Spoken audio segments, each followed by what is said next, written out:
We live. What up, guys, on the SVB? And I know Flash has already going on this, but welcome back, guys. It has been a while since we last saw you, but here we are once more for the Return of the Group Up podcast, and I'm delighted to have with me the usual company and a new special guest who brings with him the old spirit. So let's quickly go through, and we're going to get right into it because there's a lot to discuss, a lot of news, a lot of awesome stuff, and of course, Overwatch 2 upon us. So in the bottom right is my man, Samito. Samito, what's up? How's it going? Good to see you again, man. Good to see you too, We're brother. back. And in the top left, we got Flats. Flats, what up? Glasses gang. Hello, hello. Yes, I can see now. It's kind of cool. It's a whole new world. And in the bottom left, first time. Oh, sorry, Flats. Go ahead. Oh, you're good. All right. Well, in the bottom left, first time on the podcast. Upgrade or replacement of Frito, you decide. And with Frito in the spirit behind him, New Zealand's gift to esports, AVRL. What you doing, man? Thanks, dude. I actually used to wear glasses, but I got rid of my glasses and replaced them with surgery eyes about 6 months ago. So now I can see good.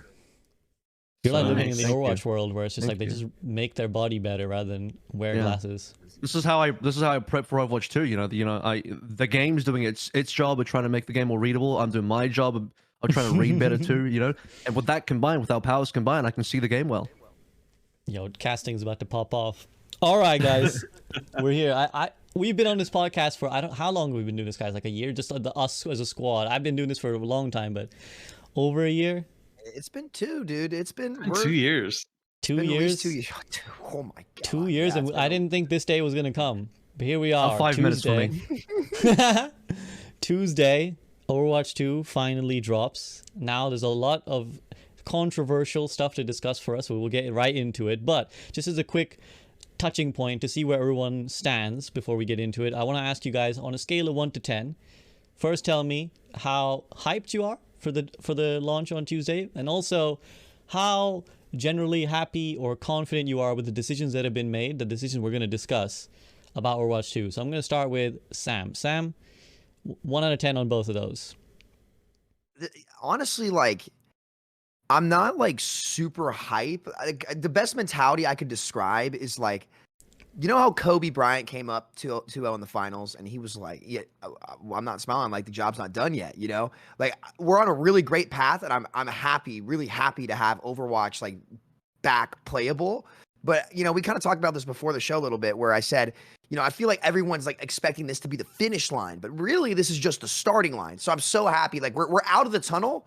And now we're out in the open green fields, right? But there's still a lot of highway ahead of us to keep driving down. Or is it a train tunnel? I don't even know what the saying is. Whatever floats your tunnel, right? Could be a boat. You could be in a boat in the tunnel. But either way, I am excited. I'm really happy to play a different game. I'm excited to play like just the big update to like everything. It's just gonna feel fresh, and so I am really happy for that. But I also am a big advocate of not celebrating. For quote from Joe Paterno to all you football people out there.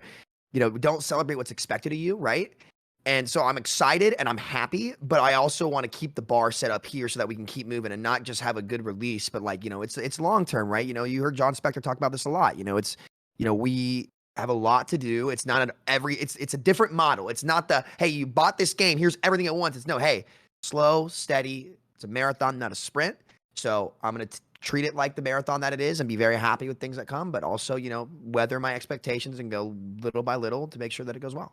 I'm glad we already got the Samito metaphors in, because it wouldn't be a group up podcast without some of the Samito metaphors. All right, Flats. So on those two scales, 1 to 10, your sort of general hype and your pleasedness with their decisions that they've made.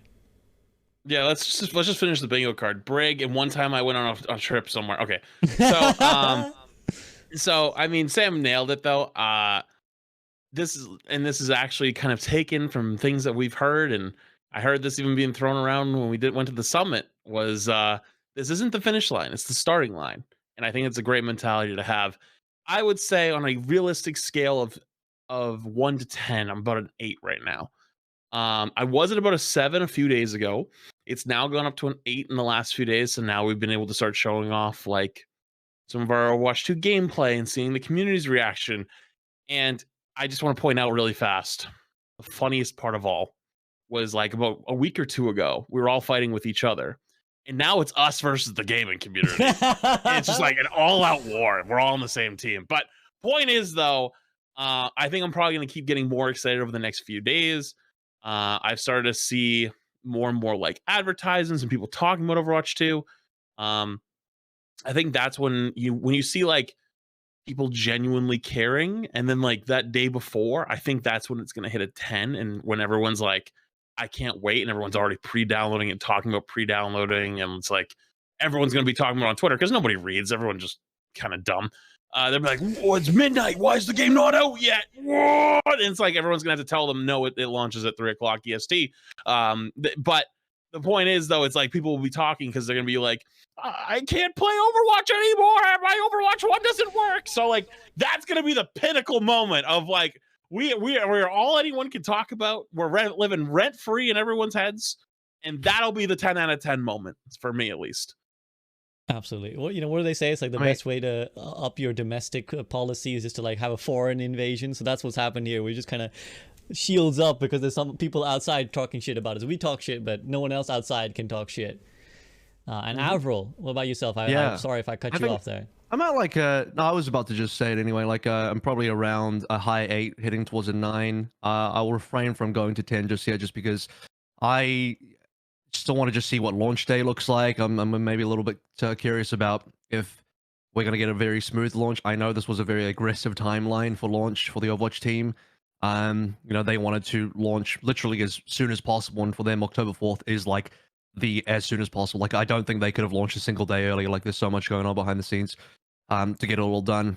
So I'm just hoping that, with trying to reach this date, they can sort of hit that deadline and for it to all be smooth on day one, because I just want to hit the ground running. I'm ready to hit the ground running, and to speak about the sort of quote there about this being the starting line, not the finish line, which I agree with. I'm also along the lines of thinking about it from the perspective of this being a bit of an unpausing. Like, I feel like we've paused right now. We're finally unpausing and sort of getting back on track, because this is a commitment to this is the Blizzard and Team 4 committing to a new content pipeline and an increased content pipeline. Like, people don't realize, but the development team for Overwatch is like the biggest it's ever been. So like they are seriously committing. So I'm excited based on that, and just based on the things that are coming that we are all looking forward to. But just holding out a little bit just to see how launch goes. If that goes smoothly, then I might be at a 10. I'm with you there. Like I think I would describe myself somewhere between 8 and 9. I'm hyped, and I'm excited to get going.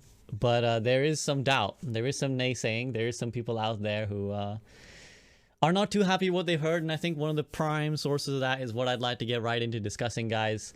The Battle Pass, and more importantly, the hero paywalling. So for those unfamiliar, we've been asking on this podcast for free to play for a long time. So we're biased shills. And we got it. We've got a Battle Pass model.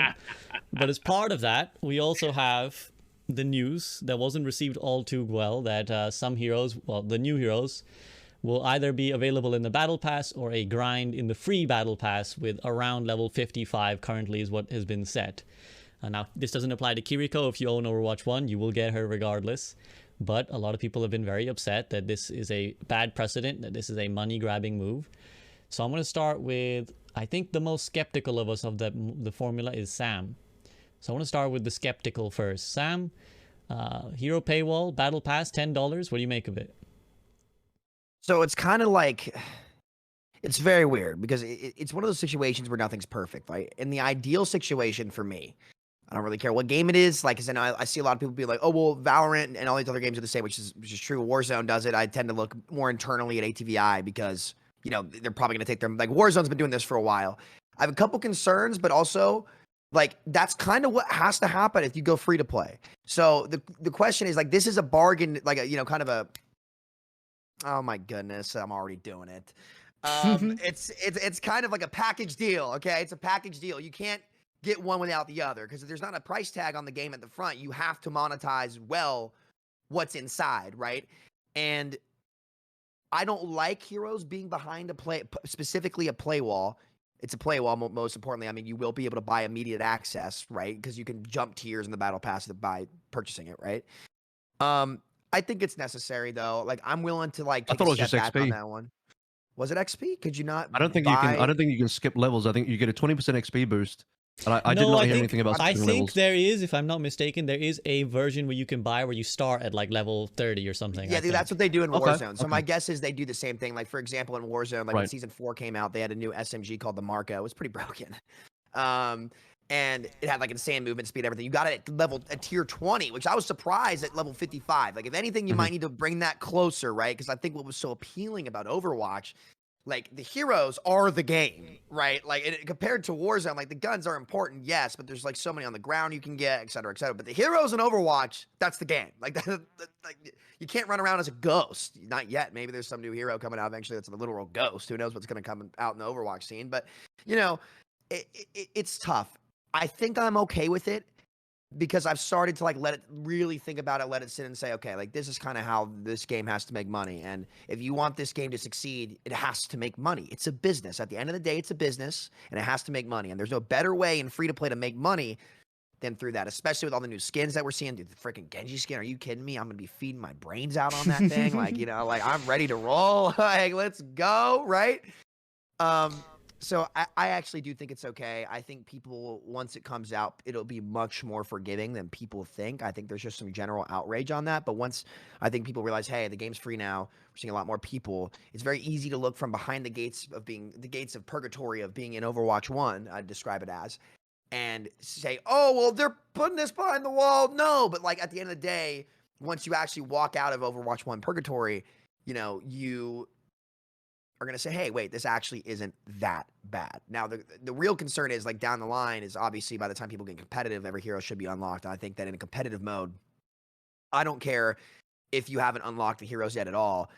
I think that everyone should have every single character able to be played at all time. That's where I kind of draw the line. It's like, okay, well, after maybe a season or so, everybody should have everything because that's kind of what Warzone does. Like there's some guns that are Battle Pass exclusive, but like midway through season 4, all of a sudden, hey, you know, the achievements and the Battle Pass stuff that you have to get all these guns, we're going to open them all up. And that option is still available to the Overwatch team too. And I think that as time goes on, I have a feeling that'll be what ends up happening.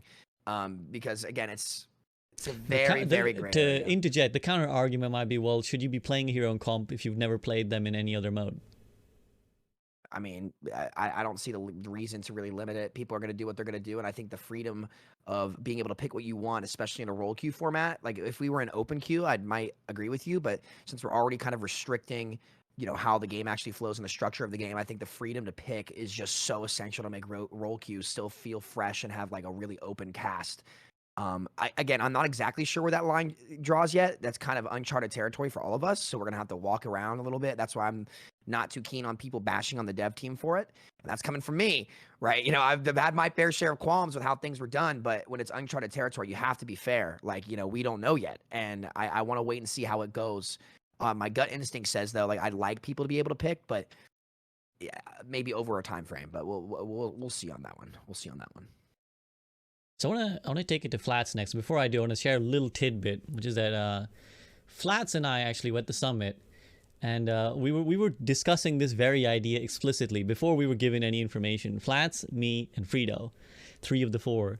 We were actually explicitly discussing hero paywalling before we had this information from Blizzard, and we were all very worried and very scared. Like, what if they did this? What if they put heroes behind? And we were ready to like. We were really like getting very worried and very upset by this idea. But me personally, when I saw the exact breakdown of it, I was much more at ease and pretty much kind of on board, although we'll elaborate on that later. Flats, what about you? Like, you were worried with me. Are you still very worried, or are you a bit more convinced now that you've seen how it's going to happen? Oh yeah, I mean, it was like, what, 9 a.m. We went out drinking the night before, sitting under the stairs going, oh man, I hope to God. The looks we were chat, by the way, the little tidbit, Flats and I, during the entire time Blizzard were giving us news, Flats and I were just passing looks at each other like, and it was okay. it was great because like it was like a small, you know, like every time like something came out, I was like, you know, like it's like, all right. You know, can't say anything because like you don't want to interrupt, but it's like we're like, I don't know. Is that the first time you heard about paywalling? Like your first reaction? Oh, right. No, it's just like what level like could have possibly gone to? You know what I mean? Right. It's like, honestly, I agree with Sam. I think putting like heroes behind paywall is just not Overwatch's like core. And I think that they're struggling on their messages quite a bit. And but like they've never talked before, so like you kind of got to give them a little bit of that. It's like they're learning how to communicate because they've never done it before, so they'll get better with it in time, at least.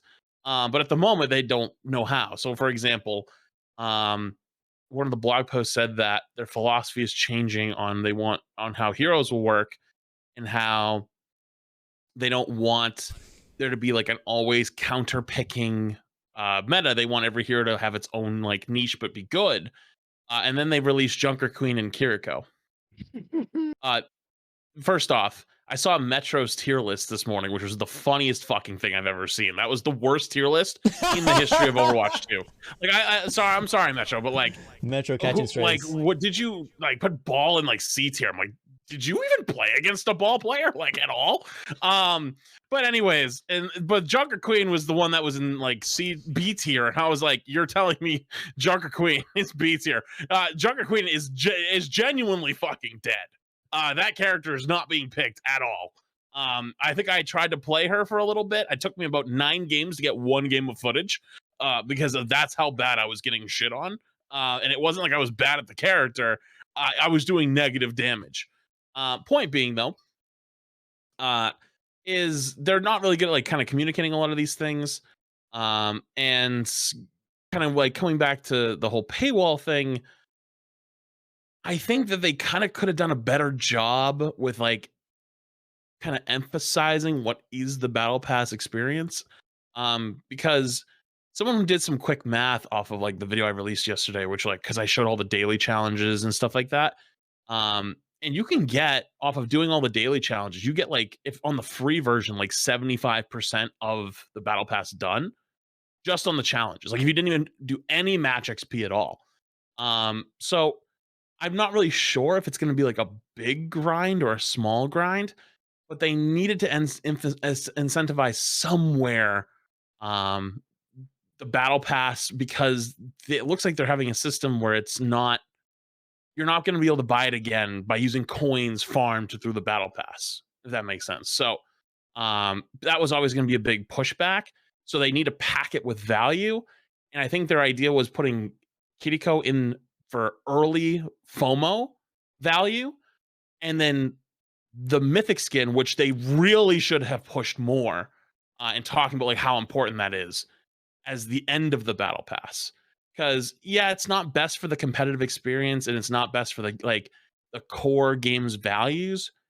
However, though, is it probably the best way that we could find a middle ground between making money off of the heroes and not being exploitative with it? I think it was probably the best route, because in other games like Apex, you're getting a heirloom for like minimum like $200, maximum $500, and you're getting the top tier stuff from Overwatch in the Battle Pass. It's a trade-off at that point, you know? Like the rest of the value of the Battle Pass, at least to me, is enough to be like, okay, you know what? If I had to pay for the hero at the beginning of the season, fine, I'll do it. But if you don't want to pay for it, you absolutely can earn it otherwise. It's just like it's a hard question to answer. I don't really like it that much, but I think it was probably their best call. Avril, how do you feel about it? Yeah, first of all, I think in terms of being skeptical, you guys can tell me if I'm wrong, but I felt like Frito is actually pretty skeptical too, but I don't know if I'm going to represent him properly here, maybe not. But no, I mean Frito was very, very. When we discussed this, Frito was like, "Man, I am super." He was way worse idea. than we were. Yeah, me and Flats were like, "Yeah, maybe." Frito was like, "No, dude." I've talked to him plenty, so I know he was super skeptical. But from my perspective, like when I first found out, I did not enjoy it at first. At first, it definitely made me feel a bit uneasy. It was like, I don't know about this. Like I had a lot of questions about like, well, how are they going to implement this? How fair is it going to feel? All this kind of stuff, right? And I guess like coming from Overwatch 1 mindset, all those things are ringing a lot of alarm bells. But you know, the more I find out about the game, the more I find out about the direction, about what they want to do, I guess the more at ease I am about it. To be clear, even though I've like publicly, if anyone that's followed me, you've seen that I've probably defended the Battle Pass plenty. I don't love that heroes are being locked behind a wall, but I'm also coming to terms with the fact that without wanting to sound like I'm Stockholm syndrome or something, I've come to the terms of the fact that, you know, it's especially in comparison to other battle passes, definitely not the worst thing in the world. Just looking at how other games have done their stuff, and I think that's a fair comparison before anyone's like, well, it's not the same game. It's like when you look at free-to-play games, you do have to compare to the free-to-play market and what the industry standard is. And I mean, beyond that as well, it's like I think Blizzard also need to decide, like, is the intention that everyone should have every hero, or what is the intention? Because to my knowledge, there's like no upper limit. If we're assuming the game just continues development for X amount of time, whoever, just an indefinite amount of time, forever, right? Like, how many heroes are we eventually going to have? And is the expectation that everyone should have every single hero, or are we going to live in a world where some players are not going to have every hero? And then what does that look like? What does their gameplay look like? Because I'm going to talk about this from the context of League of Legends. I've been playing League of Legends since 2013. I don't own every champion. There's like 140 champions. I don't own all of them. But I think it's a very normal experience in that game where not owning all the champions is like not the end of the world. And the game is formulated around a way where, like, you know, you can probably skip a few. Like, there's been some champion releases, I skip them. I don't need to own that. And I feel like most players probably feel the same way. I think it's quite rare for League of Legends players, generally speaking, to own every single champion. Now, I'm not saying that's the direction that Blizzard should be taking, or that they are taking, or that I want them to take. I don't know that I want them to take that direction, but I need them to commit to saying, like, you know, well, what do they want? Do they think every player should have every single hero? Because if they do, then it needs to be very accessible for everyone to unlock every hero, right? Like, every single new hero release has to be, like, very, very accessible. And if we're finding out that new heroes currently, the level 55 out of 80 on the Battle Pass is still too restrictive, they may need to adjust that down to 40 or below or whatever to make it easier. But if they're deciding that not every single player needs every single hero, well, then they need to be very firm with their hero design in a way where, like, not owning a specific hero or skipping a specific hero on a specific release is not going to be damaging to your gameplay. But that's a very deliberate thing to do. And you definitely can't half-ass that. You can't be in a position where, like, you know, you are going to be at a competitive disadvantage by not owning a hero, but they're also not being open enough about giving you easy access to those heroes. And that's where I think problems can arise, and that would be, like, the nightmare scenario for me. But, you know, I just don't fully know what direction Blizzard are going in just yet, so there's still a lot of questions there. But, you know, I'm coming to terms with heroes being in the Battle Pass, and I think when you look at it from Blizzard's POV, like, their motivation I mean, the obvious answer is money, but, like, it's a little bit more nuanced than that. It's not just money, right? It's about what is the thing that adds the most value to the Battle Pass, and they themselves have been very clear about saying that heroes are the most valuable pieces of content they have in the game by a long mile. And I think everyone that plays Overwatch and has seen other games or played other games can agree that Overwatch heroes are far higher quality than their counterparts in those other games. I don't even have to name them, you already know. So in terms of, like, adding the highest amount of value to something like a Battle Pass, yeah, I mean, this is it. This is the thing that will definitely make you want to complete a Battle Pass if nothing else. I think that's a really, really pertinent point. And I think, because I've seen all the arguments, some people are discussing this in chat as well, where it's like, well, they didn't need to put the heroes in the Battle Pass. They didn't have to. And that's, I think, what the critics of it feel. They're like, well, you could have done the Battle Pass without doing it. But that is, I think, the pertinent point, AVRL, where it's like, at the end of the day, though, people play Overwatch for the heroes. And every metric, every statistic has told us this, that the heroes are the core to Overwatch. And so as a dev, you know, you got to make compromise, right? As a dev, we want this team to make enough funds so that they can continue to give us future heroes and future content. We don't want another repeat of Overwatch 1. And so as players, we dislike it. And again, I think anyone in the player side will be like, yeah, it's not ideal. It's not what we want, not what we specifically asked for. I don't think even the devs will say. The devs will be like, yeah, we know you guys didn't want it, but it is, the compromise is the name of the game. And it's like, well, they need to find a model that funds them with enough guarantee and enough certainty to keep it going in the long term. And I guess this is what they decided was going to be the play. And again, I share your concerns, well, AVRL, where it's like, well, if that's the case, then we need to be clear about our direction. Like, where are we going to go with it? Like, what kind of game is Overwatch? You know, I kind of defended this idea based off of the metric of hero switching, and I caught some flack for it as a shill. I get it, I understand. Don't worry, we're all shilled. Did we're you all guys shilled lose your here. paycheck, by the way? I didn't No. get mine yet. I need You're on to hit up NDA, Megan buddy. about that. I need to hit up I Megan. think said I'm the NDA only break class. person. We're supposed to talk I about think that. I'm the only person in this chat that is like literally paid by Blizzard. I think I literally get paid from Blizzard. So You are actually a shill. I mean, Did here's you the get thing. Here's the thing, because like the narrative that they gave initially was, this is why I was more for it. I'm a little bit more upset, I guess is the best way to put it, about the Battle Pass paywalling recently, because on initial pitch, this is how I saw it. They were like, look, the truth about Overwatch players is that they like to basically roleplay Overwatch. They don't flex the way, because this all centers around the core argument that Overwatch is around hero switching. Overwatch is based around hero switching. It's integral to the game. That's why it's important to be able to switch to any hero at any point in the game, because if you're locked out of the access to counterpick someone, then you're at a strategic disadvantage. Well, the devs come along and say, look, we've actually looked at how people play the game, and that's just not true. People actually play RPG Overwatch. Most people don't play more than 2 to 3 heroes, period. And I'm like, okay, that makes sense. That lines up with what everything I've seen. And I'm like, okay, yeah. And then if you say, well, what we want to do then is we want to remove hard counters so everyone can play whatever hero they want to play. Because, you know, truth be told, no one likes switching off the hero they wanted to play. And I'm like, okay, yeah, that makes sense. So we're going to paywall some of the heroes, because it's not so big a deal if people can't switch to the heroes, because they weren't going to do it anyways, and they'll buy the heroes they want to buy. And I'm like, okay, yeah, I'm with you, devs. This is a cohesive line of thinking. And then they add this new passive, and it says, well, now everybody can keep 30% ult charge when they switch. And I'm sat there like, I mean, okay, look, this isn't going to break the game. This isn't going to change the game. But like, I thought you guys said hero switching wasn't a thing that we did. And I thought it would be fine to hero paywall, because it's not going to put you at a strategic disadvantage, because, hey, hero switching isn't that big of a problem. And then they go and make a change which incentivizes people to be hero switching more, increasing the likelihood that at some point in a game, you're going to be punished because you didn't have the hero that everyone else was switching around to. Give a counter argument. Yeah, go for it. I'm all for it.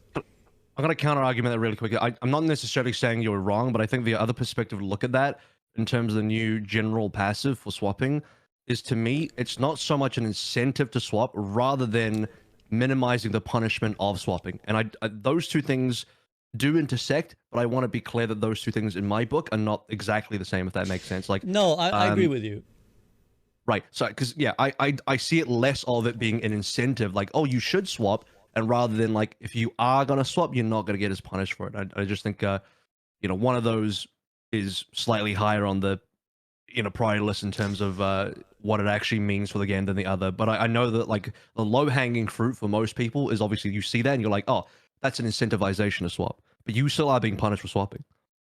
Yeah, no, and I agree with you. It's important to keep that distinction. And again, I've said this as well. Like, I don't think it's that it will change or break the game. It's that it speaks to somehow a dissonant ideology, because the truth is that there's potentially a breaking point, right? Where it's like either swapping is good or swapping is bad. And anything that pushes that line up is dangerously bringing it to the line where swapping is now key, or like a significant strategic tool that you can use. And again, I don't think it's going to significantly alter how the game is played. But my concern that it raised was that, wait a minute, you're selling the paywall on this narrative, and then you're adding something that counteracts that narrative. So for me personally, that's what kind of raised a concern in my mind, where I'm like, I'm with you. Also, this brings into my bias where I'm like, I think hero switching is BS, and I go ahead and lock the key on hero switching. But that's certainly one concern that I have.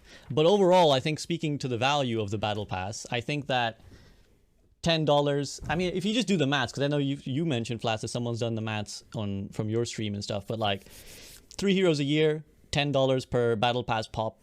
Over 2 years, $60. That's about the rough price you would have paid for like a copy of Overwatch, right? And I think the other area that a lot of the concerns about this come from is what I like to call Schrodinger's purchase, which is that people simultaneously remember that they paid for Overwatch and simultaneously forget that they paid for Overwatch, where people are like, I paid for a copy of Overwatch, why don't I get stuff for free forever? And it's like, well, yeah, that was a long time ago, 6 years ago. So, you know, this is a new game. We're trying to get money again. So we go again. And then they're simultaneously like, well, why do I have to pay for this stuff now? I already paid for it once. And it's like, well, if you're going to play, so this is a new game, free to play. You don't have to pay. You're getting 30 plus heroes for free.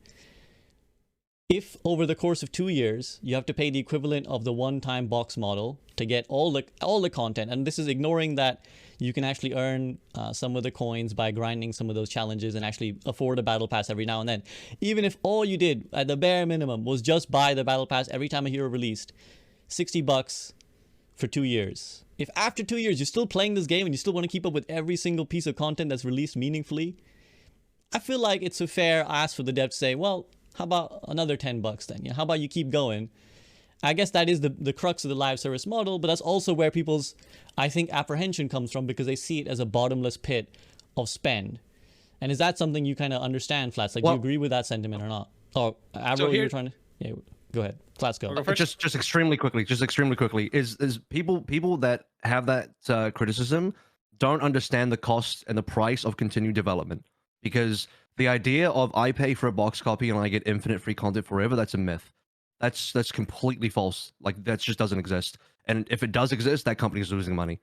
Yeah, there's a price to continue development, and this is, to me, is almost like a, how do you unpause? How do you reinvigorate people to pay? Because I'll tell you what, the same people that are like, oh, I paid $60 for this game, why am I paying again? A lot of those same people are the same people who also brag about having never purchased the loot box before. It's like, you can't have it both ways. It's like, you've paid for a game, you brag about not paying for continued development, and then you're upset the continued development stopped. Like, what's going on? Well, I think the counter, before again, sorry to stop you, Flat. I think the counter people, a lot of the people who feel this way, they're like, well, I don't need continued development. I just want the game to release. Except they do, because they're upset that the development stopped. They're upset. Oh, they gave up on a game. They stopped developing the game. It's like, yes, because you don't buy loot boxes, and you brag about not buying loot boxes, and then you're upset. Flats. Yeah. So, okay, let's just destroy this argument, because I have done it systematically so many times at this point, and everyone has the same arguments. So let's start. Ready? So nobody wants to pay. Like, everyone's like, oh, what about the original, playing whatever? Well, let's talk about how the actual $60 value in video games has worked for the last 15 to 20 years. When you buy a game with a one-time price, and this is games especially that are like single-player games, you get everything that's in the game, polished, finished. That's it. There's very few changes beyond that. If you want something beyond that, it's typically sold as DLC content. So if Overwatch was following a true to traditional $60 box model, you should have been paying for heroes like Ana, Doomfist, Baptiste, everything that came out after that. But Overwatch gave it to you for free because it was going off this loot box model that was making it some money, but it wasn't enough to keep up with what the industry evolved into, which was the free-to-play model. Don't forget, the free-to-play model has not existed for a long, long time. Fortnite was the first game that exploded with the free-to-play model. Overwatch was out for a year or two before free-to-play existed. The problem where we are in right now is because Overwatch didn't adapt fast enough. That's it. We're adapting now. But if we want, everyone complains about that old model, and they're like, well, I want to keep getting stuff. Well, the loot box model wasn't keeping up. And two, you want to go off the model of saying like, oh, like, I just want to pay for what's in it. Okay, well, then you shouldn't expect any extra content for free. You should be paying for that extra content then. What you're getting now is a live service model. So you're not paying anything up front. You're getting the old game heroes and a few ones that are included as like a, hey, we made you wait. This is what's in the new one. And everything beyond that, you can either grind for in-game or pay for. That is how the free-to-play model works. That's how it makes money. So if you wanted to pay for the $60 model, you can, but I think everyone has come to the conclusion it's not the correct way to go, because one, it fucking failed in Overwatch 1. That's why we're in the problem we're in.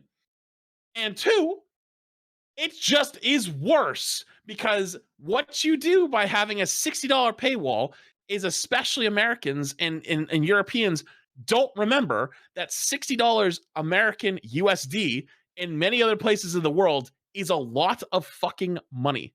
What you do by removing that paywall is you open your game up to not only thousands, but millions or potentially even billions of people. So a game like Overwatch that has an economy to it, there is an Overwatch economy. You have the game itself, the players who play it, the casual players, the competitive players, the sweaty people that want to know every bit of juice all the way through, your content creators, your YouTubers, your journalists, and your pro scene all work in tandem. They're all together. If you've watched Overwatch League in the last year, they can't peak over 30,000 viewers. As an esport, that's fucking embarrassing. There's been a million decisions that have gone wrong, of course. But the big one is you can't get people to watch an esport for a game that don't play the game. You don't go watch League of Legends esports unless it's their big tournament. It's like a show and it's like the Super Bowl, right? People watch the Super Bowl, but they don't watch football because the Super Bowl is a show. Like League of Legends Finals is a show. People don't watch regular season games of baseball if they don't watch baseball. So how are you going to expect people to watch your Overwatch League, watch your content creators, or do anything else that you might enjoy that surrounds the outer bubble of just playing the video game if you don't have players to play it? So by being selfish at that point and being like, well, I want this very polished, I want this $60 game, I only want to pay it one time, which by the way, very, very real news flash as an adult that just a few years ago, I was a college student, and a few years before that, living at home with my mom, $60 in gaming is very small and is one of the cheapest hobbies to have as an adult is gaming, number one. Number two, by being able to give it to all these people around the world, there are now thousands, millions, or billions of people that will also enjoy your content. That means all of these other parts of your industry and a part of your game that you love, that whether it's content, whether it's esport, whatever it is, will also thrive. And those people also get to enjoy the game. You get to expand it much further beyond. And it's a good system because like people get to experience something they never got to experience before. And that is a good thing for your game, because then what happens is it doesn't die like Overwatch 1 did. Like, guys, we all played Overwatch 1 for the last 3 years, right? We all know what happened. You guys want that again? What? You know, like, dude, like, come on. Seriously, it's not the perfect model. But like the people that sit there and stomp their feet about it, like you have some good arguments, you know, like let's say you're like, oh, there's only 3 heroes at release. That's fine, but they're working on 1 million more, and they're going to be coming out down the line. You don't like it behind the battle pass. Okay, that's fine. But there are many ways in game that you can incentivize to grind it, and they're actually even more fair than some of our other competitors. Like Overwatch was one of the biggest franchises in the history of gaming, and people loved it, and they let it die because there was some bad decisions that were made. Those decisions are being fixed, and we're catching up to the rest of the industry, and people don't want to adapt, and they're gonna get left behind, and that's okay. Well, I think I just want to quickly address a few things that people are saying in chat and stuff, because I do want us to be fair, and I recognize that all 4 of us on this call are kind of on board with the model, and you know we're kind of so I want to be kind of reading out some of the responses people are saying and then kind of respond to them as fairly as I can. One being that some people have brought up the Microsoft takeover and saying, oh, they got $80 billion from that. That's not going to the devs, dog. Yeah, it's not done. It's not even completed yet. It hasn't even gone through yet, so that doesn't make sense. It's not even been approved, so that money ain't there. And even when that money comes through, it's not going to the devs, dog. Microsoft will have to give the shareholders and exactly. Microsoft will then have to give more money from their pots to the developers to get. Yeah, I think if you own Activision Blizzard, you get if you own shares at the end of the year, or something like that, you get $95. Like no matter what, the purchase price is already locked in. That's where the money's going. Yeah, it's not going to the developers. It's going straight to investors, and because investors money. Yeah, we go there. We get it. Yeah, so basically, you know, that's not going to help fund the game. The other argument that I'm seeing people make is that, well, it made $1 billion off the loot boxes and it made a bunch of money then. Yes, but there's 2 caveats I want to point out. One, $1 billion a year versus $1 billion a day or a month. Firstly, there's the sheer volume and the amount of time. Secondly, there's the fact that loot boxes are being outlawed in many countries already. So most games have started to weed out loot boxes already. So that's a model that can't continue. You don't want to be relying on loot boxes for your money, then it gets outlawed and now you're fucked. The third thing is that you also have to keep in mind context, which is the context of the gaming industry. Like it or not, we're always in competition, and it's a bit of a shame because, you know, game development, when it's single-player games, is about the art. You're like, I want to make something for the art, and I think a lot of people who have a problem with the free-to-play model resent the idea of games as a business. But this is a AAA game. This is Activision Blizzard. It is a business, right? And you have to look at your competitors. On launch in 2016 in Overwatch, there was nothing like it. It blew everything out the water, and the $60 was a very fair and reasonable price for a unique game of the year. I know Sam's already in his head. It's like game of the year, FPS game of the year winner. Only one to do it. In It a was decade. unique. The only one. It was unique. Yeah. Now it isn't anymore. Now we have Valorant and we have Apex, two very strong competitors for the exact same market that we're trying to occupy, and they're free to play. So when you're a new player, when you're a brand new player, when you're trying to get more people, because the truth is the devs have to make money, whether you like it or not. They have to make money. They're people too. They have jobs too. They have to make money. And now when you're asking people to give that investment of their money when they're a brand new player, and you say, come play Overwatch for $60, I'm not sure if you'll like it or not, versus I'm Apex Legends, I'm Valorant, come play our game free. Give it a try. If you like it, you can keep playing for free. Also, Go ahead, AVRL. those games are huge as well. There's people like, oh yeah, but why should I care about those other games? Like, do you guys know that League of Legends and Apex has hundreds of millions of active players per month? We have something like Insane. 10 maybe. Which, That's why by the your way, queue is so times much. are Don't get me 15 wrong. minutes. 10 is like 10 million for us is like for a game that has like no development. That's amazing, right? I'm not shitting on that at all, but I'm saying like if we want our game to be bigger, and I think you should want the game to be bigger, because a bigger game is only going to create a better game. At least that's the hope. So it's like, we should be aspiring to have double our current player base, which I think we can easily get, especially on launch. But let's triple, quadruple it. Let's keep going. Can we get to 100 million? Like that would be insane. Like that, to be literally one of the biggest games in the world, you have to be hitting like 100 million in terms of players. And games like League of Legends, Apex, they do that. So it's like, in terms of complaining about free to play, I see the complaints, I get it, but at the same time, I look at the numbers, I'm like, clearly they're doing something right. Clearly their player base doesn't seem to think it's a problem. And I talk about it from their perspective. It's like the things that people are complaining about on our Battle Pass and our financial model, that doesn't even hit the radar of the players from like Apex and League of Legends. To them, it's like completely non-issues, inconsequential. Like they don't even lose any sleep over that. And I'm But not that's saying also like it's part of it. amazing, because obviously if everything was free, wouldn't it be great? I guess. But like, you have to also live in reality. And I'm also going to address really quickly, this is going to be really quick, the whole $1 billion loot box thing that people bring up, because I knew someone was going to bring that up when I talked about the fact that, the loot boxes stuff. Here's the facts behind that. That article that was written, because everyone refers to it, oh, but they made $1 billion. That was the first year. That was only the first year of Overwatch 1. Just the first year. Now we know that number went down. Like, you are kidding yourself if you believe in the second and third year they kept making $1 billion or more. That number only goes down. Why? Because as people play the game more and more, and as they get a shitload of free loot boxes, you are not buying more loot boxes. How do I know you're not buying loot boxes? Because A, people brag about not buying loot boxes, and B, people say shit like, oh, I have 100,000 coins and I've got 2,000 loot boxes I haven't opened, because why would I? Because I got everything. It's like, that's how I know you're not buying loot boxes.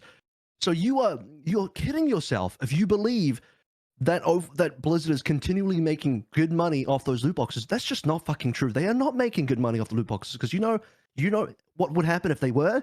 We wouldn't have Overwatch 2. They'd just keep making money off loot boxes, and we'd continue on Overwatch 1, wouldn't we? It's very simple to grasp. So stop using the $1 billion loot box example. That's only the first year, and that number fucking drops off a cliff afterwards.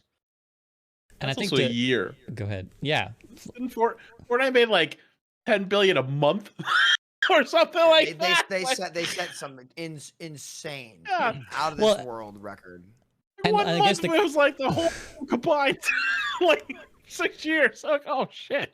And I guess the counter argument to that, Flats, what I know people will say is, well, see, then it is about the money, right? You're trying to make as much money as Fortnite. But here's the thing that I want to add to that, is that whatever complaints you can have about the Overwatch devs over the years, right? Whatever you can say about how they mismanage their game, how they mismanage the marketing, the balance, blah, blah, blah. The one thing you could never label at them was that they were exploitative with their financial model. At no point in the history of Overwatch were they ever milking us for our money, even down to loot boxes that when other games implemented them was considered a scummy practice, right? Loot boxes became known for the rest of the industry as a scummy practice, but never in Overwatch, because they were so fair. And this is why part of the reason, again, AVRL's talking about the people who was basically us in the call who were like, I have 100,000 loot boxes that I've never opened because I never needed to, because I got every skin I wanted for free anyways. That was down to the Overwatch developers being ultra fair with their financial model. So whatever you can, that's how you know the financial model doesn't work. That's how you know it doesn't work, because everyone got the shit for free and you never bought anything again. And that's the thing. Like, of all the mistakes you can accuse them of, you can never accuse them of being greedy fucks, right? So I just wanted to say that, like, I understand the fear that this is a greed move, but that's not something you can label at Team 4 ever. Like, of everything else you can label, I don't think saying these are greedy fucks only in it for the money is one thing you can say about Team 4. We could maybe say that about other parts of Activision Blizzard, but that doesn't implicate Let's save it for Call of Duty. Let's Team save 4. it for Call of Duty. Let's say Yeah. when they're forcing out some doo-doo CODs every year. Like, you know, not anymore, but, you know, we'll see. Hey guys, SCB here. Just going to quickly interrupt this episode of the Group Up Podcast to say that if you're enjoying this content, then please do consider signing up for my Patreon to support me directly. It's really amazing because it allows me to keep making content like this carefree, regardless of how many views Overwatch does or doesn't get. I know no one likes sellout ads, but chances are if you've listened until this far in, then you're at least somewhat enjoying the content. So please do consider at least leaving a like, subscribe, and a comment underneath the video on YouTube. It really does help. But that's it for me. Now back to the discussion. I feel like a lot of consumers think a good financial model is one where the consumer just wins big time and the company loses. It's win-win-win. When that's like, it should just be both winning. It should be the company gets what they're looking for, and you know, ideally the consumer doesn't get too fucked over or fucked over at all. But you know, like bragging and like celebrating the Overwatch 1 loot box model, like, oh, I got so much shit for free, while like bragging about Blizzard not making money off that and then complaining about no content when like you're not contributing to making the content because you don't pay for anything. It's like that kind of mentality just never made sense to me. I think it just comes. Go ahead, Vlads. Go.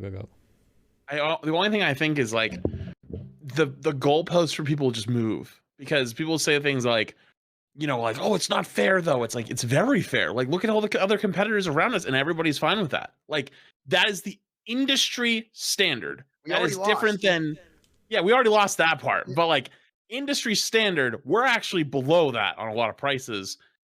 But yet, because we're already used to zero, now it's greed. And it's like, dude, I don't know how to explain this to you, but like, it's not. Like, people say it's an extreme example is like, you know, it's like, oh, but they're farming billions of dollars. And it's like, dude, the company costs billions, like it costs a lot of money to run. And that game is going to make a big jump at the beginning and is probably going to die down over time, kind of like how Overwatch did. Yeah, of course, everyone looks at the first year numbers and the big ones in the beginning, but it's like, God, like have a little perspective here, because like it's already lower than everyone else around us, and everyone else is already cool with that. Like why is everyone kicking that one? Why? Because it's the easy one to kick. Because it's the one that's been the most easy to kick recently. Nobody goes over and kicks Apex Legends. Apex Legends kicks you back. Like, dude, you know, and it's like people have different perspectives of things, because like $10 for some people is not much money. Like, you can't even get lunch at work for $10. Like, when I used to work a 9 to 5 and I went down to like anywhere, and I worked at Gillette Stadium with the Uprising. So I had a pass, like a little like ID, and they were partnered with all the like everywhere in the fucking place. So I got like 10-20% off anywhere.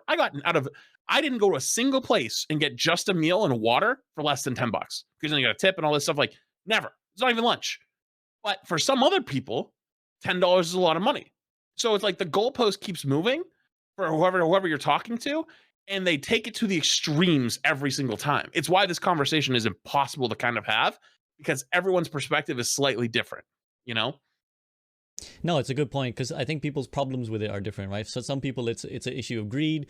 For some people it's they just don't believe that the free-to-play model is something that can be fairly done, or something that they want in their games, right? They maybe just like, I want to know how much I'm paying up front. I don't want to have to potentially infinite cash dump into a game. You know, I don't know. And again, I think there's just this idea in gaming that people don't like.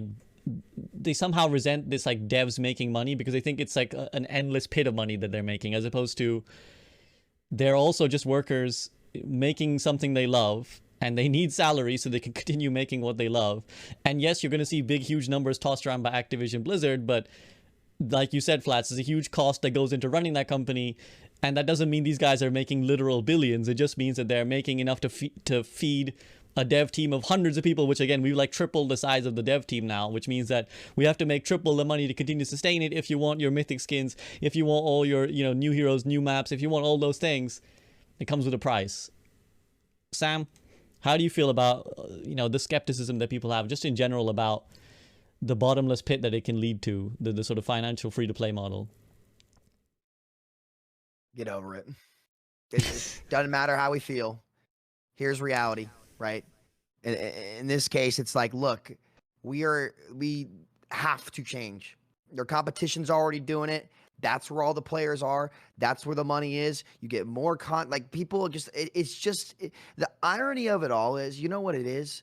They're pointing the finger at Activision Blizzard and saying greed, greed, greed. But you know what's really greedy? Demanding everything be free for you after you buy it just once, or even just like in general. Like it's just silly. They have to run a business, right? They have to. What do you think keeps the game running? Like you got to live in reality. The world is not free. And look, like, you know, I especially to the Overwatch team, who has just been so much more fair over the years than literally anyone else. It's ridiculous. You're talking to a brick wall. You're never going to get through to them. I mean that in the nicest way possible, but it's just true. You're never going to get through to these people, right? So here's what I'd tell you. I'd tell you to go look around. The irony of it is look at Call of Duty, look at, you know, any of the other games that have come out in the last years, or look at any game studio. They can just say, yeah, well, we don't need to make revenue because, you know, and they're way greedier too. Like the other companies, like they'll min-max. Like when I worked at Mindplex, like we had some loot box issues too. Where we would be like, obviously we'd peddle our loot boxes, but there was time where we would literally have the same model we had a knockoff game called Super Smash Mobs, which is basically Super Smash Bros. Just in Minecraft, and each mob had its own unique kit, and you'd play as the mob. And back in 2013, you know, you didn't, or maybe this was 2012, like you didn't really see many game types like that. We actually had like mobs behind paywalls, like per rank. And believe it or not, the game actually wasn't that oppressive. Like that's like the big example that I look back to. And, you know, even back then, like, you know, you saw so much more malicious malicious in quotations, but practices that were way worse that people like when actually got put into practice. It really wasn't that bad.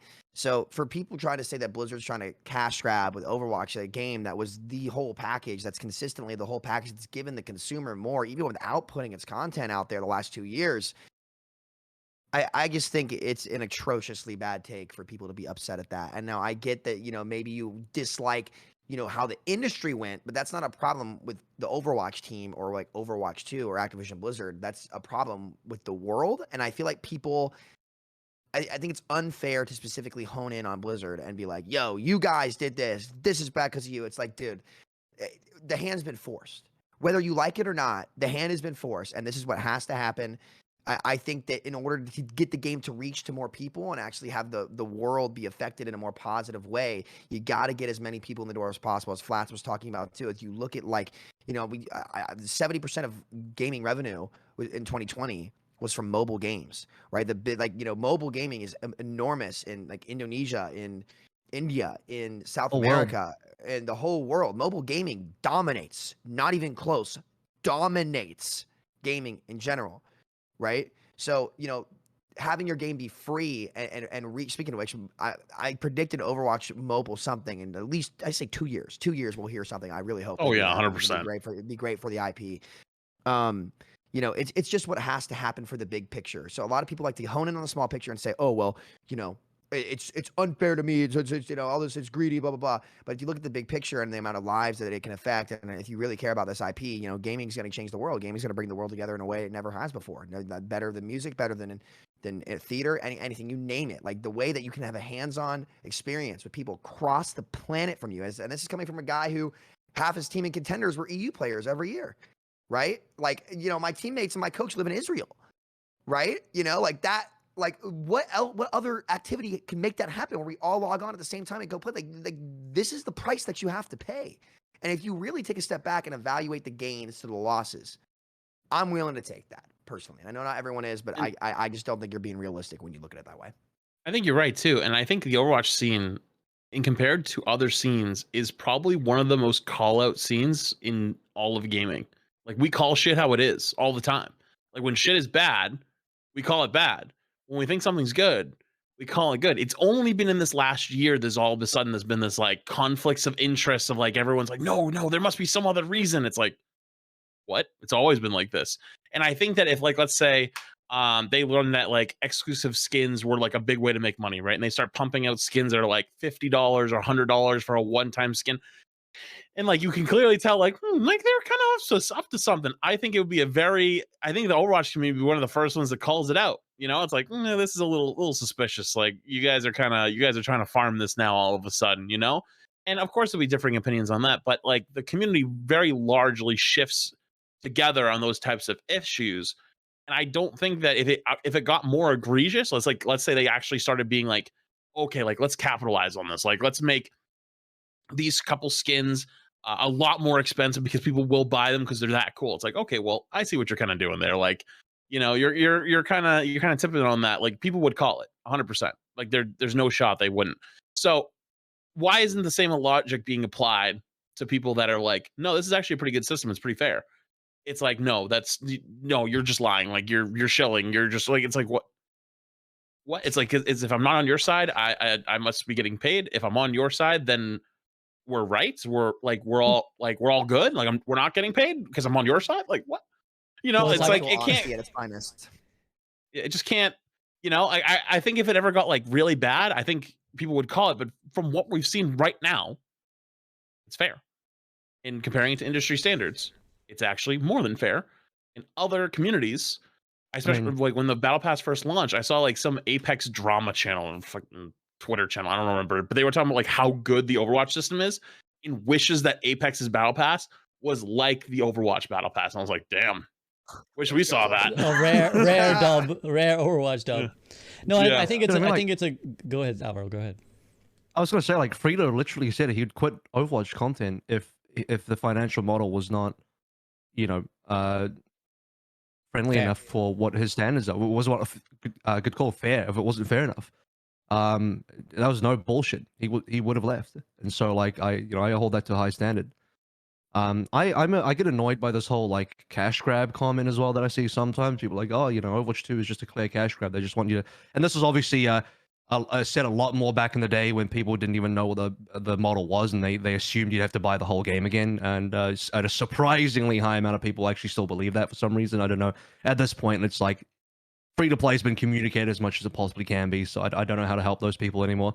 But it's like, you know, what people say, like, was Overwatch 2 necessary? Was it a necessary thing to even do? I'll tell you what is necessary. Blizzard changing the financial model of Overwatch, just generally speaking, that is necessary, at least from their perspective, because of sustainability. Because we know that the original Overwatch 1 model is not sustainable, and like to less informed people that want to argue against that, it's like you don't know. Okay, you have to kind of just trust it.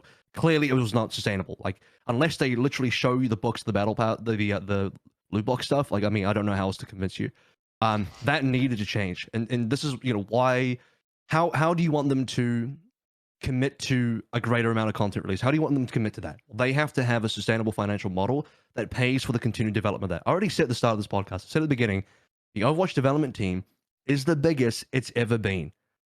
I don't know if I can say exactly how much, but it's a lot of people, it's a lot of salaries, it's a lot of people, hours, labor hours required to pump out as much content as they say they want to pump out. If you want a game that can keep up with that kind of standard, especially at the quality level, by the way, because people say like, oh, you know, they're still only releasing the same amount of heroes per year. It's like, do you know how complicated the heroes in Overwatch are? Not just in like their mechanics, but also the lore, the art, everything behind it. It is way more complex and in depth than like every other game that is out there. That's the truth. So if you want a game that has the level of quality in terms of the content releases, that shit's got to be sustainable. And the Overwatch 1 model was not going to sustain that. So again, I'll tell you what is necessary. It was necessary for them to change the financial model to something that was going to be successful for them. And it's very easy. You just look across the board at what the gaming industry is. What are the biggest games, the most profitable games, largest player bases, larger returning player bases, all free-to-play games with battle passes, with actual content locked behind them, like Valorant locking champions, Apex locking their I don't know, their legends behind it.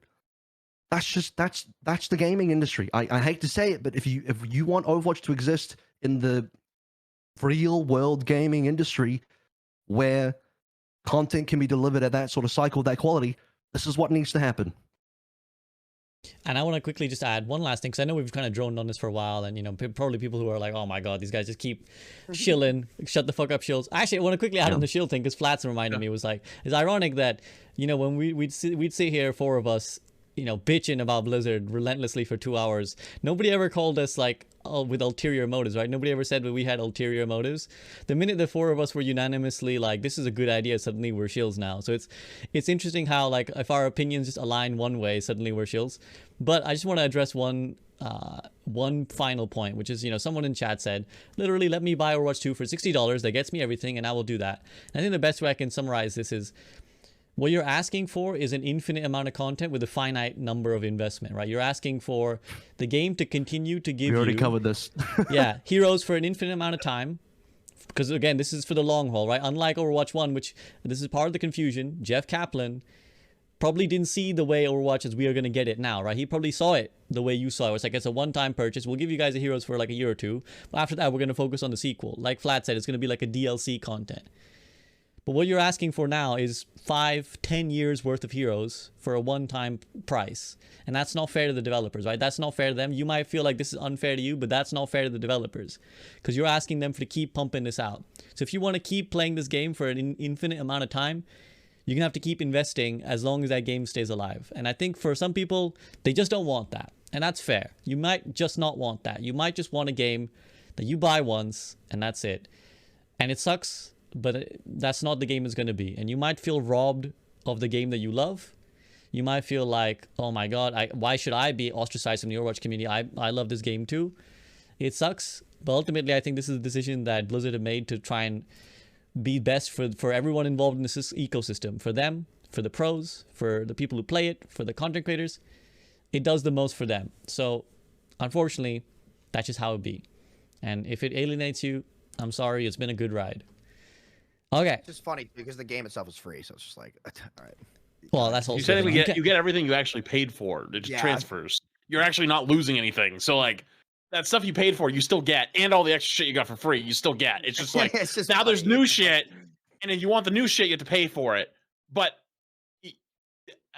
It's an endless loop of stupidity. Carry on, SVB. Carry on. We can't. So we've kind of discussed it to death. I think we've I hope we've tried to be fair. If not, fuck it.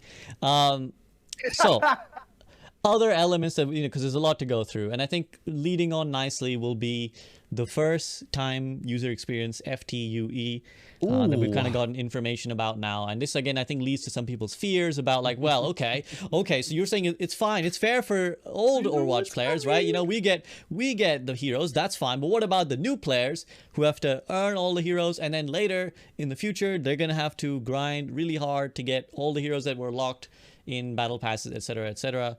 So Flats, first time user experience, how do you feel about what's been announced? Which again, to clarify, basically new players will have to do a sort of easy Dota, let's call, or easy Overwatch, the way that easy Dota exists. You have easy Overwatch where it's like they're going to play in a select pool with each other where they don't have all access to the heroes. They're going to have to keep playing to unlock heroes progressively, and by the time they get about 100 games or 100 wins under their belt, something like that, they will have had enough to unlock all the heroes. And then after 50 wins, they can play comp. And then, of course, they're going to have to pay for new heroes as they come. So, Flats, first time user experience, how do you feel about it? I'm glad you started with me now. So you can talk about the stuff. I'll let him get it because I know exactly what's coming. But how to talk about this without talking about that piece, that's going to be a little bit interesting, man. I'm going to hold back a little bit because I want to let you have your time in the sun on that one. But I think their messaging was terrible on that. And I actually literally made a video about that. Shill, by the way. I made a video about how fucking awful their messaging was on that blog post about how that system works, because they have the data, right? And Overwatch is been one of those games that like there's a lot of data in it, but like you also have to kind of use a little bit of feeling on that.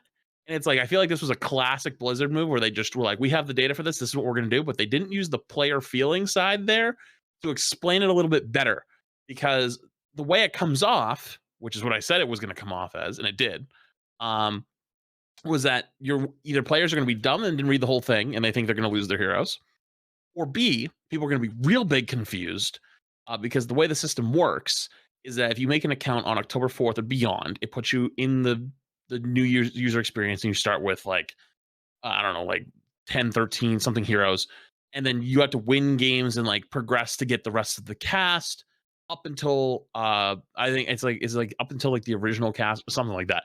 But basically the whole idea is that when you play a game for the first time that's been out for a long time, you're always playing catch up. If you went to jump into Valorant right now, you're playing catch up. It's not the same as jumping into Valorant on day one. Everyone knows text, spots, angles, smoke spots, etc. But even beyond that, there's all these characters, and some of them have been meta, and some of them haven't been meta, and some of them are currently meta or used to formerly be meta, and you don't know anything about any of them.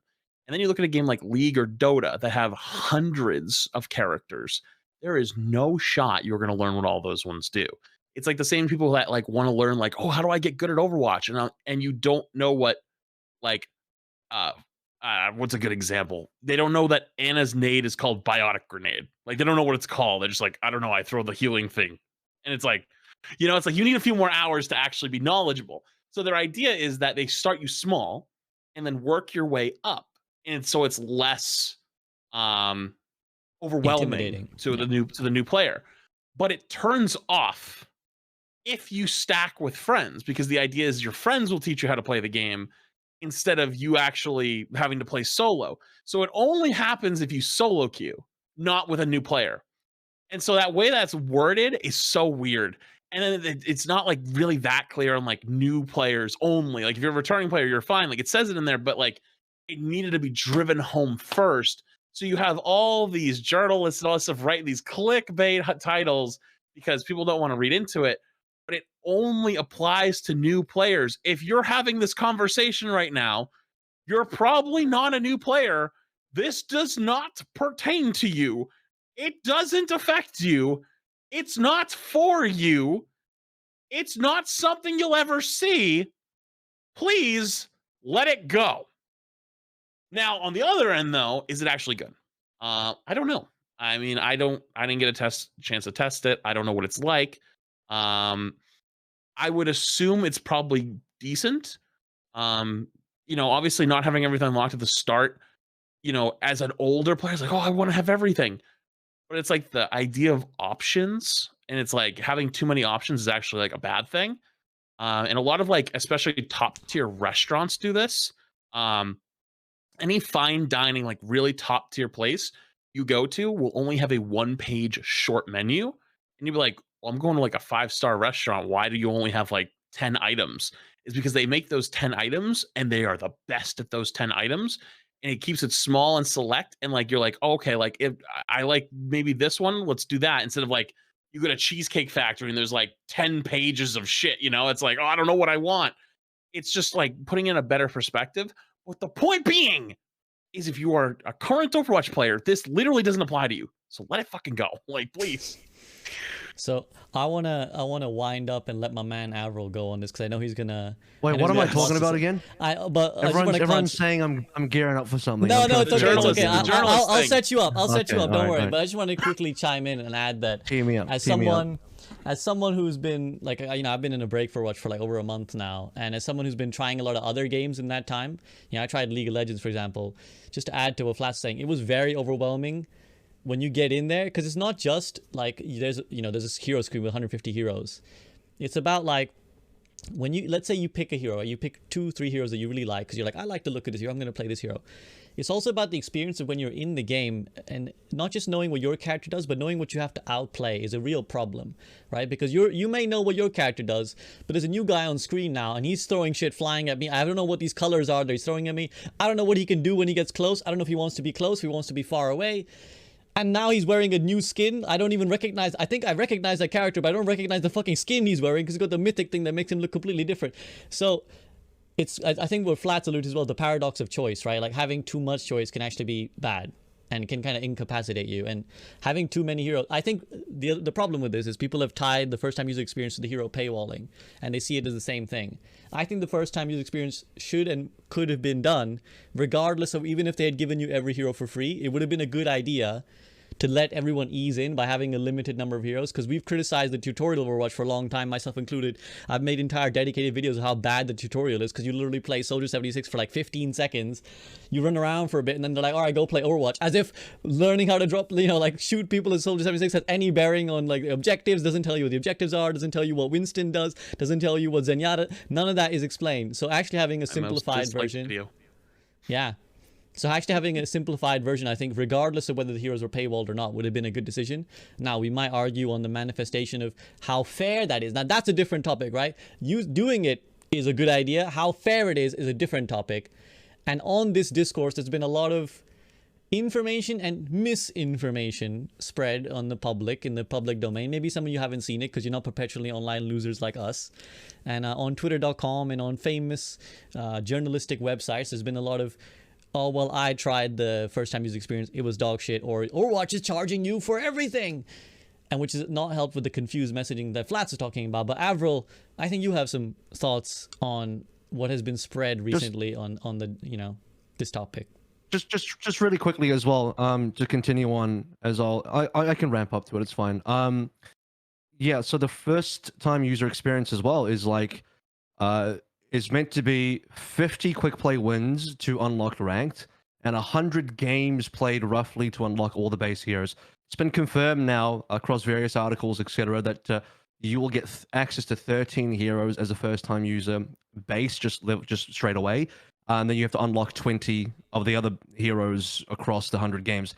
That equates to about 1 new hero per 5 games. I think that's super fucking friendly, personally. Like, 1 new hero per 5 games. You want to try do that in any other free-to-play game, like League of Legends or Apex or whatever? Hell no, you're not getting anything close to that. Not even close. It's a completely different world. You ain't getting shit. And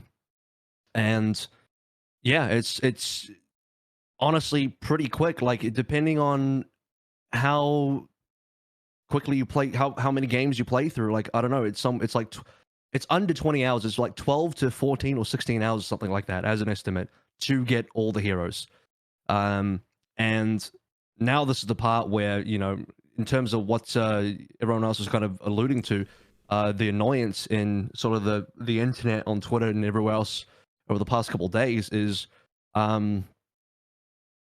obviously, some of us found out about the first time user experience just a little bit before the live announcement came out. In my mind, I was really like, okay, well, I know exactly where the community and where media is going to latch on to stir the rage and stir people up, and I could already see, you know, that sort of coming through. And you know, predictably, that's exactly what happened, where all the gaming coverage is going to specifically just highlight the first time user experience, but not even like the general first time user experience, like very specifically using headlines like Overwatch forcing new players to unlock heroes. Or even worse than that, Overwatch forcing you to unlock Overwatch 1 heroes. No context about like who that's for, making it sound like it's basically just for everybody. That's the kind of misleading titling that I'm really annoyed by. And you know, they'll always defend themselves by saying like, oh yeah, but you know, then you click the article and you know, we're not lying. It's all in there. It's like, yeah, well, that doesn't stop the people that just like, obviously a lot of people apparently just don't read articles. That's a different annoyance I have. They don't read articles, but you know, it is what it is. They see a headline and they just like pop off and kind of react to it. And so you write a headline like Overwatch players are required to unlock Overwatch 1 heroes. I mean, you know what you're doing. You are stoking the fire there. You are rage baiting. You are hate click farming. Like, you know exactly what you're doing when you're writing the shit like that. Bills. That's why they do it. It's really cringe. I know. And you know, it's ironic that they don't mind doing that to pay the bills, but you know, they'll criticize Blizzard and other companies for doing things to pay the bills. I find that quite ironic. Yeah, no shame, no integrity. Yeah, so then you have the ones about the dude I fucking had to rip into him, the PC gamer guy, was like, yeah, so as an experienced player who's played 1,000 hours of Overwatch, I did not enjoy the first time user experience. I felt boxed in. It's like, motherfucker, you're not a new player, are you? You played 1,000 hours of this game. Like, this is like literally doesn't apply to you. You are like the most far away person. You are like the furthest away person that this system was meant for. It's ridiculous. I was like, how do you have such a little self-awareness? I couldn't believe that. I had to double take on that one. It's just like, this person is not a carbon-based life form. I couldn't believe it. Sam, I know you got some thoughts on this as well. You go. I mean, You're it's next. just idiotic. It's just like, dude, like, take your head out of your ass for 1 second, dog. Like, look, I know you want to write this stuff. I know you want to get clicks, but at what point are you compromising, like, everything that, like, it's preposterous. First of all, I think FTUE, I don't know what the acronym for it's gonna. FTUE, I like it. You know, Sounds like it's FTUE, bless I don't you. know. Yeah, I like this already. It's fantastic. Like, it is such a brilliant idea, and if executed properly, it will help so many more people get into Overwatch than would before. Because think about it. How many times have you as a player, this happened to me this week, I wanted to play Gundam, I wanted to play Shatterline, I wanted to play all these new games that come out while I wait for Overwatch 2, right? How many times have you picked up a game and been, and look, we're not morons. Right, like we're like, you know, we're gamers. Like we play games at a fairly high level. Like we understand. Like we have a great propensity to learn. How many times have we picked up a game that's probably less complicated at its, you know, peak than Overwatch and just been overwhelmed and say, like, I really just don't want to put the effort in to learn this. I think one thing that me particularly, I've been a little critical of Blizzard on is I don't think the Overwatch as a game does a good job, and Frito especially, you know, does a good job of actually teaching the player what is important and what isn't, right? You know, I talked about it with Briggs Kit where I say, okay, well, like the hero doesn't really show the players what to do because it's almost misleading. It's a melee hero that you're supposed to play at range, right? Like stuff like that. So many games struggle with this, and we struggle with this. Like when I made the clans mode at Mindplex, you know, it was way too overwhelming for so many people. We had to sit down and work on this guide, the entry level guide, forever and ever and ever, and it only did so much, right? But with the resources and the approach that Blizzard has had to do this, with like slowly walking it up, right? It's like trying to learn rocket science before you've learned physics 101, right? That's what it's kind of like with Overwatch.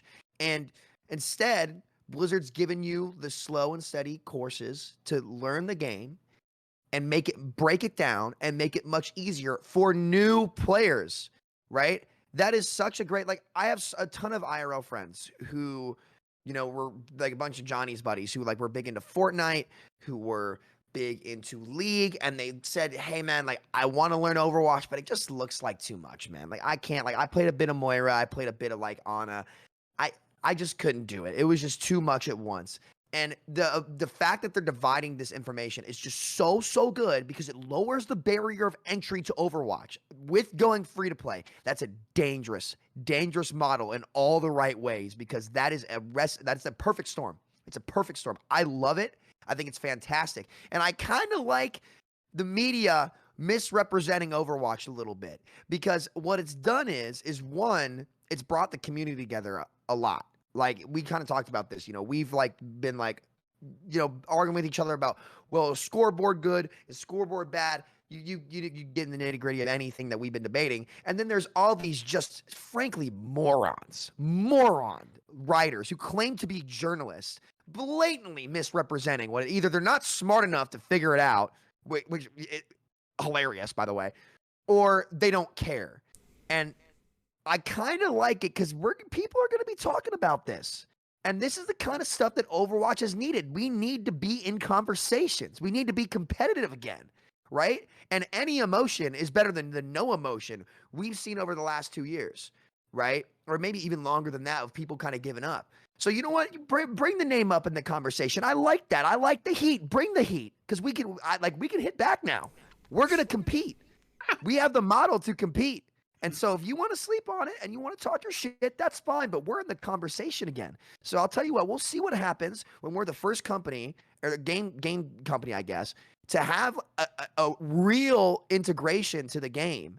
And again, it really depends on how they do it, but it looks pretty solid so far. I think you're going to have a lot more early on player retention, especially with, you know, people talk about this a lot. And this is why I know a lot of people debate about Smurfs, whether good or bad. You know, I'm neutral on them. I think now they're doing more damage to the game than good, absolutely. And as someone who's done his fair share of unranked GMs, the one thing I just absolutely hate is playing on the first initial quick play lobbies. Like, I literally, like, I run around in those games, and I know a lot of people, like, see Smurfs farming. I literally just go melee only in those games. It's not fun. No, I'm serious. Like, I literally just go melee only. Like, I'll get my XP out of it, right? It's not fun to farm those accounts. And the way it was done previously it was just bad. But now with this system, I think it's going to be a lot better. And so if you're hating on this as a player that has already played the game, turn your brain on, please. Like, let's just think for a second. Like, please don't be a moron. Like, people are coming to me, they're like, Sam, they're locking my heroes, all this stuff. You got to be pissed about this. I'm like, dude, I told this kid in my chat, I was like, dude, you're being an idiot right now. Like, you need to take your head out of your rear end. Like, did you read it? He was like, no. And I was like, go read it and come back to me. And he was like, wait a minute, this actually sounds pretty good. And I was like, yeah, because it is good. Jesus. It's like a upgraded tutorial. Also, you know what the best part is, Vol? If the system isn't good, they can change it. Wait, really? Oh. Are you No, serious? that's impossible. Are you Wait, but sure? that's cap. Are you sure? I know it's a controversial take, but if they get people playing the game and they can't get through to playing 50 or 50 wins, and people don't play the game, and they kept dropping it, and it's not fun, they could remove it or make it easier. Or here's another one. Let's say it's too easy to smurf still. They make it harder. Oh. Crazy. And How this dare applies- they, but impossible. That sucks for Sam. This applies to the Battle Pass hero free play as well. I'm pretty sure they've said, look, we'll look at that. If 55 is too much, we'll look at that. And it's By They the way, literally said that. They said it all. crazy to think that they might. We've never done this shit before. If it don't work, we'll fix it. It's like, They're making wow. good moves. They're making Like, good moves, and oh, I think this is what dude. people don't realize. These are all really solid. Like, I know a lot of people are really used to like dumpstering on Blizzard, and not like, listen, I've played my part in that too, right? But again, the reason why a lot of us were, especially on this podcast, is because there's a lot of merit to what we were saying, right? Mhm. And now with the systems that they're doing, these are good systems. This is a fantastic foundation. They have spent the time to make the foundation, which is the big problem that we have all had for years. Because when you get to the core of Overwatch, it is the best shooter game ever made, ever. You will never, and you have never, ever, will see a shooter game with the depth and diversity of gameplay that Overwatch has. I know I say this every bingo. Get your bingo books out. It was the only shooter to win Game of the Year in 15 years for a reason, right? Like, you have never seen a game with that much diversity and how you can play with all these different play styles. So when you get to the core of the game, and especially in Overwatch 2, 5v5 is like, I was nervous about 5v5, but there's still some shortcomings I think that are different, but it still captures the core of the game. When you get the foundation and the way to kind of navigate players to it, especially through quick play, because quick play, we've talked about quick play for a long time on this podcast. Quick play is a fantastic experience. Really, really good. Like, post-roll queue quick play up here for me, in my opinion, right? So once you actually give players a consistent path to get there with a steady stream of content, dude, we're in business, baby. We're back. We're somebody cue back in black from AC/DC right now. Like, let's go. But first of all, Sam, I'm crying in Team Fortress 2. Secondly, I just want to add a couple details to the first time user experience. Again, it's like an extra thing is first time users are put into the same play pool as other first time users. So the people complaining and being like, oh, I don't want first time users in my team without all the heroes. That's going to ruin my game. You're not going to get them. They're playing with the other first time users, as you would if you were playing any free to play game. The new League of Legends players are playing with the other new League of Legends players. Secondly, beyond that, people have this kind of like, people on, I know it's a popular thing on the internet, but people like to also kind of get outraged on someone else's behalf. So you have a lot of Overwatch players who this does not affect. You are not a new player. You are a veteran player, but you are outraged on the behalf of new players because you feel like there's some sort of grievance there. And what you feel is you're assuming, you're kind of theorizing the worst case scenarios of like, well, okay, well, the new players coming on through and they don't have all the Overwatch 1 heroes unlocked. How are they going to play the meta? How are they going to play the counters? How are they going to play the strategy? And my response is always like, do you think a first-time user knows or cares about that? Do you think they know anything about strategy or meta? What the fuck are you talking about? Like, how are they going to play counters in the meta? Like, they don't even know what they're doing. They don't know what any of the heroes do. They know nothing about the game. Talking about that kind of stuff is like such a ridiculous statement to make. And it's like you're inserting your own level of understanding in the game into like you're projecting that onto a new player as if that's a problem for them when that's not a problem. You're projecting that problem. That's only a problem once you're like good enough to actually understand that shit. So I don't know why people are like outraged on behalf of new players when about problems that don't exist for them. It's kind of ridiculous.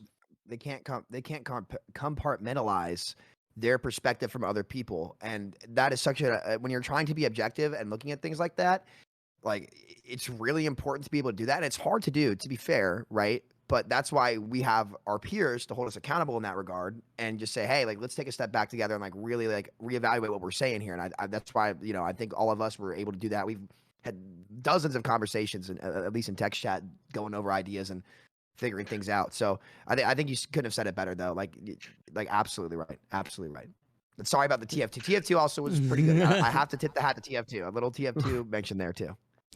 Yeah, I mean, it's ironic that, you know, it used to be, I think like 15 years ago, it used to be that YouTubers were the clickbaiters, right? They would make random clickbait videos, and journalists were the ones you would expect to hold them to account and say, well, this is the truth. And now here we are where nameless journalists can make whatever crap the fuck they want, and we have to be here and be like, that's misinformation, guys, because our reputations matter. We, like, when we say something, we get called shills and liars, and we have clips of us saying stuff that comes brought back in our face. But for some random article maker, it doesn't matter. You say whatever the fuck you want, make the next article and hide under the banner of your analytics. Larger company. But, you know, the garbageness of journalism aside, and there are some notably great journalists, you know, Liz Richardson comes to mind. I want to shout her out. So there's plenty of good journalists as well, but garbageness of the journalism aside, I think what's great is that none of that can really obscure the product. At the end of the day, I think, you know, personally, I think Overwatch 2 is a great product, and I think that whatever is said and done, people got to play it, and when they play it, they will judge for themselves. But on that note, Flats, the other part of the free-to-play experience that we haven't talked about is the potential of smurfing, and Sam kind of alluded to it. But of course, part of this is Overwatch's larger initiative to kind of curb smurfing. And so we have the mobile verification that you have to go through, and then all these free-to-play or these first-time user experiences about how many games you have to have played before you can play. Do you think this is going to combat smurfing, or do you think this is too much of a barrier for people who are new? Because again, some people have already expressed skepticism about how many people are going to get locked out by the phone thing. Oh, have we lost Flats? Oh no, you're first here. off, I'm lagging balls, and it's fucking I think hilarious. Discord, this I think conversation Discord from my POV. Yeah, Discord's okay. going wild. Hello? Yeah. Well, hello? Yeah, I've been lagging like crazy. We good? I can hear you. Yeah. I'm still here. Cool. Yeah, because I can hear you guys. I can hear you guys. Mine is, I think me and AVRL are good, but you and Flats and Samito are a little bit jumpy. I'm okay. I'm not. Yeah, my Sam's okay. MS. Wait. I can hear I'm on, everybody like, fine. I can hear everybody good. Okay. I think it's just the video. I think the voice will be mostly fine. But anyways, sorry, this conversation's been hilarious for me to follow through the lag. It's been great. But the question is about smurfing in Overwatch 2? Yeah, so basically, I was just saying that they've added the mobile verification, and the first time user also requires you to play a lot of games before you can get into comp. Do you think those two things are good for anti-smurfing, or do you think that that's too much of a barrier for people who just genuinely want to get into it? So the question becomes cultures around the world, and like, God, this is why Blizzard's data and what they've been doing, it's like, it's way more complicated than people just say this bad, this good. Because like something like SMS protection, very good for a game. Like, it helps keep down bad actors who just like are just kind of not good people, and as well as like fight skins like cheaters and stuff like that. But you're never going to be able to completely stop them. Even Valorant, who has one of the most intrusive anti-cheats of any game, has cheaters. Smurfing is even something that's sometimes a little bit harder to fight against, because like people are using their actual skill. Like how are you going to keep someone from having their actual skill being used to bully up people in games just off of gameplay? You know, it's a tough conversation to have, but I like the approach they've taken. Now, the part of the culture that I'm a little bit more concerned about is the whole SMS protect. Is some places in the world, it's very, very common to have a prepaid phone instead of a postpaid phone. So how are you going to keep those people or let those people play your game if they don't have a postpaid phone number? Because that honestly becomes the biggest barrier to getting into the game. So somewhere in between, they're gonna have to be careful in like where the protection falls on the game. And I wonder if at some point, if it's too strong, if it ends up getting limited to just ranked. But at that point, a lot of people have made that argument is like, should it be limited to just ranked? And I actually think the answer is no right now, because most casual Overwatch players play quick play, and your quick play experience will be significantly worse if that system is turned off on day one.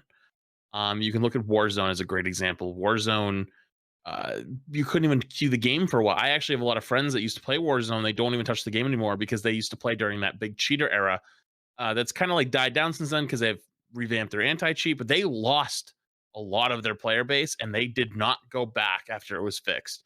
So it's almost better to have a stronger defense and then you can let it down a little bit if needed and maybe reinforce somewhere else and start strong than to start weak and just let the floodgates open. Because if everybody comes pouring in for Overwatch 2 and there's cheaters in day 2 just rolling you in your games, people ain't going to want to play your game.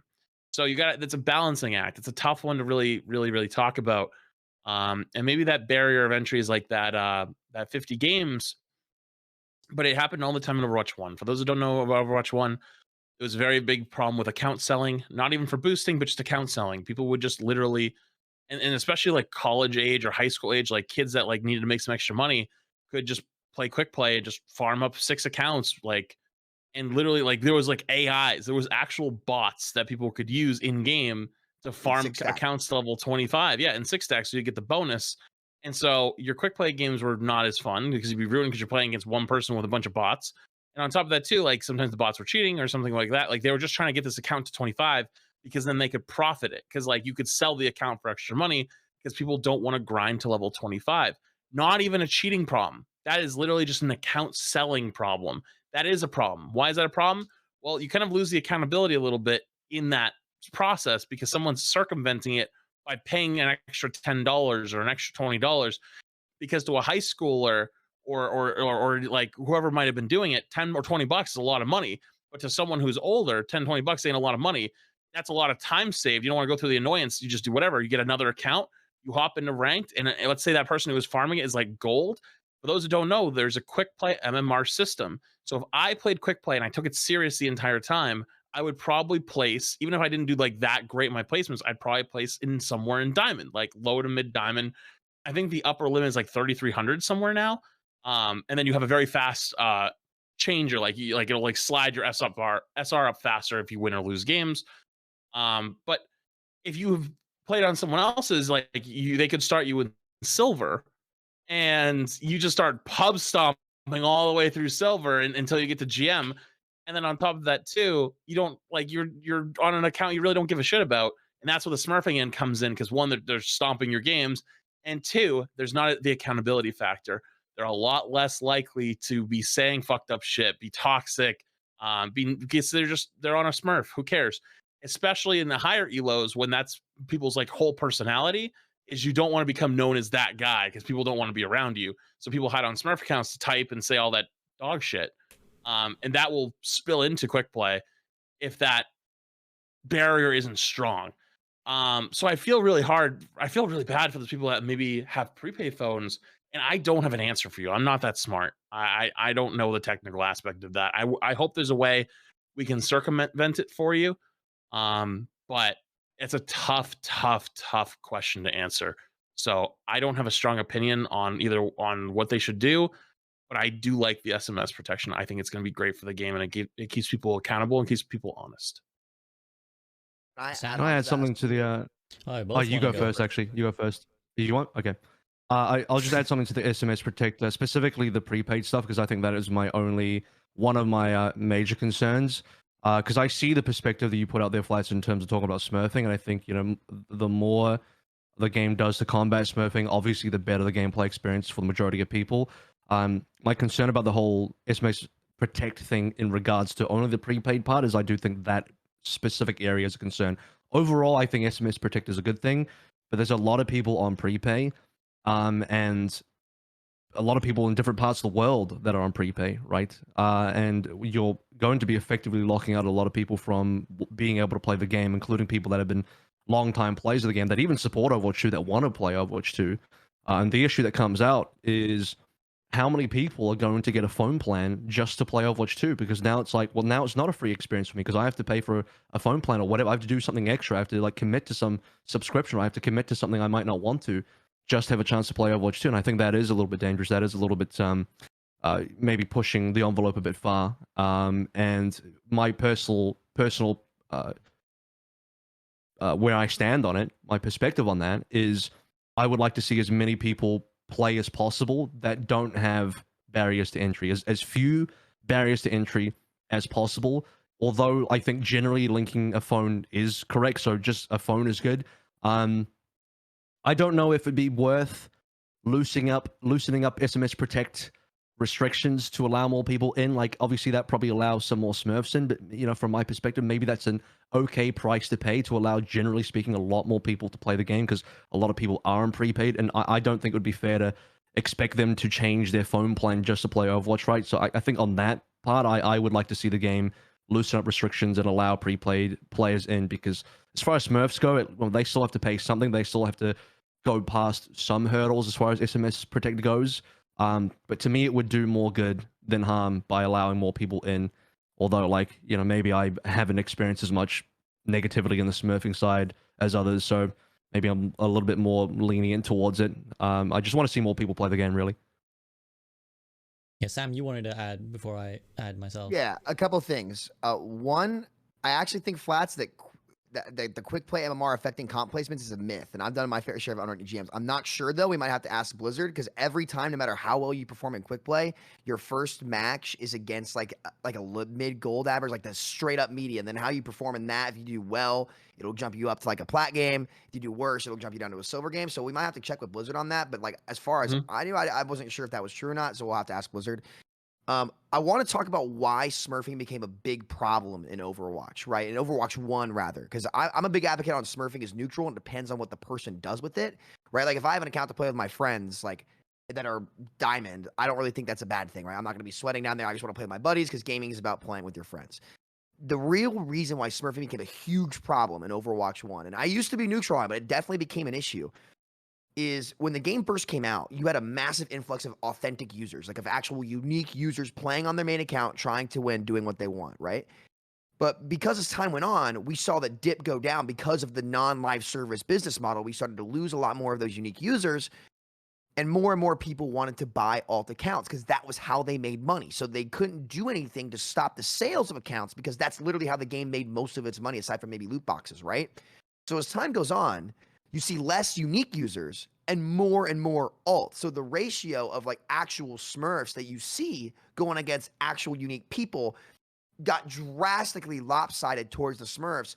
And by the time we're in 2020, it was already becoming bad. Then we stopped putting out content altogether, which means we went down even more down that slippery slope of losing unique users and then gaining more and more Smurfs. So the ratio got to the point where I'm watching Johnny play ball and gold, and it's a literal circus. Like, you will almost never see like an actual game, because there's like the ratio between the actual amount of people having a Smurf account and unique players is just so lopsided that you just lose like any quality of matches. Like, I personally don't see it as a huge problem, as long as the amount of Smurf accounts that you have are not overwhelming the unique users. Like, you should see one and maybe once every like 5 to 10 games, but now it's literally every game. And in GM, it's the same thing. It's every single game. It's like, okay, I know you're not new. You're on you're not even 1-star bronze account, locking Roadhog, flanking and talking trash. Like, dude. So cell phone verification, I think, is a huge win. We've been asking for it for a long time. Now that you actually will see and let me talk about this too. It's even worse on console, because I forgot to mention this. I don't know if you guys know this, but I feel really bad because people come in my chat, like a lot of the YouTube audience is generally like more casual. A lot of the console players are on YouTube instead of Twitch for whatever reason. I don't really know why. They'd come in, they could be really adamant about it. And I'd say, well, the difference is on PC is like you still have to buy the account. On Xbox, you can make infinite ones for free. I'm not sure if they ever fixed that, but that like you don't even have the paywall there. So like there's no incentive. So shout out to my console people. It's been horrible for you guys for a long time. That's, and I hope that gets fixed. But SMS verification is going to help whittled down the actual amount of excess accounts. Blizzard no longer is reliant on selling the accounts to make money and revenue, because that's, at the end of the day, it's a company. That's the number one goal for them, is they have to make money. So now that their business model isn't relying on making the match, the amount of Smurfs to unique users super lopsided towards the Smurfs, I think that people are going to see it as much less of an issue. And with FTUE, God bless you, right? That's going to be the new thing. We're going to make it sound like a sneeze, SVB. I love that. Now with FTUE, you're also going to see way less quick play games be super lopsided like that, because again, like the Smurfs are going to want to group for XP and win more matches. So they're just going to skip the process altogether, which is why FTUE is so brilliant, in my opinion. Right? So it's going to do a much better job of filtering it out. The business model isn't reliant on it anymore. And to be honest, I really don't have a big issue if you're getting on an alt account to go play with your friends. Like, ultimately, like, you're still relying on your skill to win, as long as you're not cheating too. Obviously, like, if you're cheating or if you're throwing, that's the big problem too, is people will throw games. You should get banned for that. Absolutely. So as long as you're trying your best and you're trying to have a good time with your friends, I don't see it as an issue. But the reason why I got out of hand was for everything I kind of just said previously. It just got out of control, and now that won't be a big problem in Overwatch 2. So I'm really curious to see how it's going to play out. Yeah, I mean, this is one of those issues where I think, and really good point, Sam. I think it's one of those issues where there's two statements that we all agree with, but they're oppositional, right? So the statements we'll all agree with is we don't want Smurfs in the game, and we want there to be almost no barriers for people who want to play the game. The problem is that those are kind of at opposition, right? Because if there's no barriers, that means it's also no barriers for Smurfs, making it easy for them to come in and ruin the games. If we want to counter Smurfs, that means we have to put in some barriers that will stop legitimate people, right? So the phones is a good example, or just, other such features that people have, like, talked about that could be done. Like, for example, some people said, why not make people pay for comp? And it's like, well, yes, that might ban some smurfing, but then it's like, well, now you're making less people want to play comp. So this is one of those issues where you basically, there's a line somewhere in between those two, and it's just a case of where do we fall on that line? How harsh do we want to go? I don't know. I think all of us are probably in relative ignorance of, like, how many people this affects. My only input would be that presumably Blizzard aren't, because presumably they've done their market research and they know exactly how many people, in terms of the market that they're looking at, how many people are going to be prevented from playing Overwatch 2 by this measure, right? Because they said in that blog post, like, this is a industry proven method of tackling alt accounts and smurfing. So my guess is that they've found a number. They're like, okay, this is going to prevent, let's say, 10% of a potential audience from playing, and they've said, you know what, that's okay as a sacrifice in favor of making the experience for the 90% better. That's what I have to assume, and I think, again, without any data that says otherwise, I just don't know. So I'm not going to comment on whether I think it's personally bad or not, but that's my input. There's another thing that I think we can input, though, in a sort of related matter, which is a lot more, I think, a lot less clear cut, is the announcement that the audio will be kind of transcribed. So from now on, our voice chat audio will be transcribed as we're playing in the games, and this sort of AI software will use that to potentially hand out punishments later. I just want to clarify, because I know there's been some confusion about it, that it's not a system that's kind of constantly listening to your calls and kind of keeping them recorded somewhere so Blizzard can, I don't know, blackmail you. It's more of a system where they basically are using the recording that's coming through to transcribe it. That stays for 30 days, I believe they said, and after 30 days, the file deletes. And the way the AI works is it's not always going to be trying to punish you, right? So it's not like you said something to your friend, and it's like, and you maybe insulted your friend in a friendly way, and the AI is like, oh, it doesn't recognize the difference, and it tries to punish you. I believe the way it works is the AI is working, and it's waiting for a moment, like a report. So if when you report, then the AI knows, okay, there's been a problem in this game. Let me go see what happened in this game, and let me see if the transcript that I've got is helpful to helping me dole out a punishment or not. Now, on that issue, Flats, how do you feel about your audio being transcribed and recorded? Are you okay, or are you alarmed? If he is indeed still with us. Or are we Robo? Are we RoboCop? This is such a hard question to answer. Yeah, no, I am. We are Robo for me at least. We're And back for you now. guys I can too, hear or you. not? I can hear you good now. I can hear you good. I can hear you good. You heard me. I can hear you good. You're good now. Yeah, my Discord's been cutting in and out this whole time. It's been a very pleasurable experience. God, this is such a hard question to answer. Also, you guys are all lagging for me. Am I cutting out again or no? We're good. Nah, we can hear you all the way, so don't worry about I that. think we're cutting out. I Did can hear just- you. You're good for me. Oh, that. By the way, that delay is insane. That was like I said it like 3 seconds ago. Yeah, reaction's so funny. Okay. Anyways, I'm just gonna assume you hear me. If you don't hear me, then just say something. It's such a hard question to answer, honestly. Realistically, there's like an ethics problem in there where people like, it's like, what level are you allowed to listen to somebody and record them? And like privacy laws and stuff like that. Like there's like a lot of things there, but realistically, unfortunately, like we already live in a society where like a lot of that stuff already kind of happens. If you have a smartphone, if you haven't turned off the settings, there's settings in your phone that especially for things like Instagram and like let's say you talk about like a specific something out loud, like a brand, and you have it your phone near you, it's not coincidental that you open Instagram and there's an ad for that thing you were talking about. It's so specific, actually.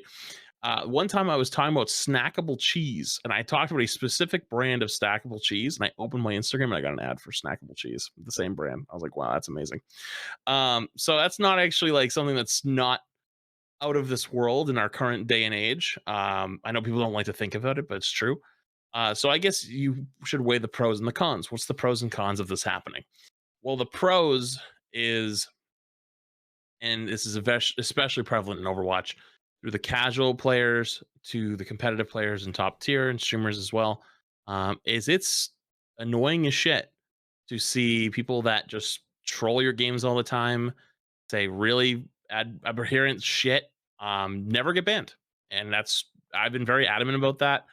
There are many people that I've reported like can't even count on this many times at this point, and nothing ever happens to them. I see them again a week later, or I see them again a couple weeks later, or they just change accounts and then I see them in the next game, and it's like nothing ever happens. So if this system actually works the way it's being described and intended, this would be a protection that's extended far beyond even streamers who are lucky enough to have access to being able to like, you know, pass information along directly to Blizzard if anything like that. Which, well, first off, nothing happens right now anyways, but in the future, hopefully things, when they do happen, it's not just privy to like some small group. The idea is that if you see streamers and content creators reporting somebody and something happens, it kind of restores faith in the system, for players as well, that the report system works. And reporting people and having faith in the report system working, I think actually has some merit from Valorant. Valorant does something very similar, where if you say something stupid in Valorant or type something stupid in Valorant, you are very likely going to not be able to queue another game after that one finishes. And it's pretty consistent. And people believe in the report system there pretty heavily, and they don't complain about it. They're like, they complain about smurfing like any other game. I don't know what's the extent, but I don't see toxicity, or I haven't seen like people complain about toxicity in Valorant to the same level of Overwatch in say 2018, when Overwatch was big and people would complain about toxicity and Smurfs in their game all the time. So it will make your games better. It will hold people accountable. And I want to say this really fast because people say like, "Oh, SMS doesn't work," all this stuff. Obviously, there's people that are very good at technology. There's going to be able to be like people that are very good at cheating and hacking, and they're going to be able to find ways to get around the SMS system. The average person can't do that. Like they've already thought about the easy ways, like making a Google number. That won't work. They've thought about those. They're doing what they can against that. Yes, if you're very skilled with this shit, you're probably going to be able to get around it. But that doesn't mean you shouldn't make barriers to entry. And if you have someone who's kind of a piece of shit, some random plat player who plays in their off time, and they say some sexist shit all the time in their games, that's not someone Overwatch wants. That's not someone I want. And hopefully no one in chat wants in your games. They will get banned if they do that, if the system works. And that will thin those out. And you won't have those people around anymore. And they will not be able to get back in because they won't have another phone number to go off of. And it will make that system a lot more effective, meaning that the game is a better experience for everybody. So this is a hard question to answer because you're going to drastically improve your game. You're going to improve how people interact. Of course, there's scary sides. Like, you know, if I'm joking with someone, I'm like, ah, fuck you, you know, and they're like my friend, and someone else in the lobby reports me for saying that to, like, let's say I said it to Emong and he knows I'm joking, and someone else reports me, does the bot understand that? Of course, there's concerns about that kind of stuff. And of course, there's privacy concerns and stuff like that. But from what you said earlier, it seems it only turns on when you like actually report somebody. And there's other concerns of how it works and like if that's actually how it works or not. But at the end of the day, though, you're online, and what you do online should be somewhat accountable. Like, you know, like I think games hold the right to not want you around if you're a piece of shit. And this is a way for it to fight against those people, because the current report system does not work, and it does not feel like it works for my level, which has I have that privilege of being able to maybe even say things about with a louder voice through stream, or being able to say something directly to someone at Blizzard or something like that. I have a louder voice than the average player, and it doesn't even work for me.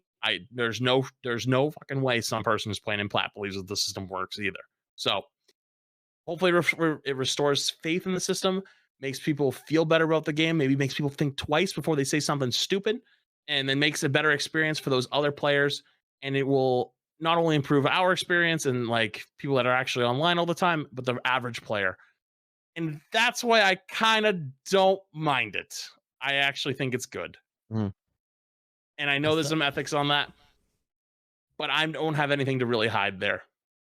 So I'm okay with it. A thorough response. I know AVRL has some thoughts on this, but I actually want to quickly go to Sam first, because I think, Sam, you expressed some skepticism about this. Is that still how you feel, or where do you stand? Yeah, I mean, I think everybody can be skeptical here. So there's some ups and downs, right? Obviously, like getting rid of the people who just have no business they're not trying to win. They're just saying some shit that they shouldn't, right? You know, I have no problem with those people getting banned. Like, I think getting those people out of the game is super, super important, especially when they're just like, and shout out to general chat being removed too. Thank God, dude. I don't think in 6 years of Overwatch ever saw a single useful thing in general chat. So I think that was a really good decision. That should have been gone forever ago. There. So it really depends. Yeah, I know. Yeah, for sure, dude. For sure. Like that. Like, yeah. So it really depends on like where the line falls, right?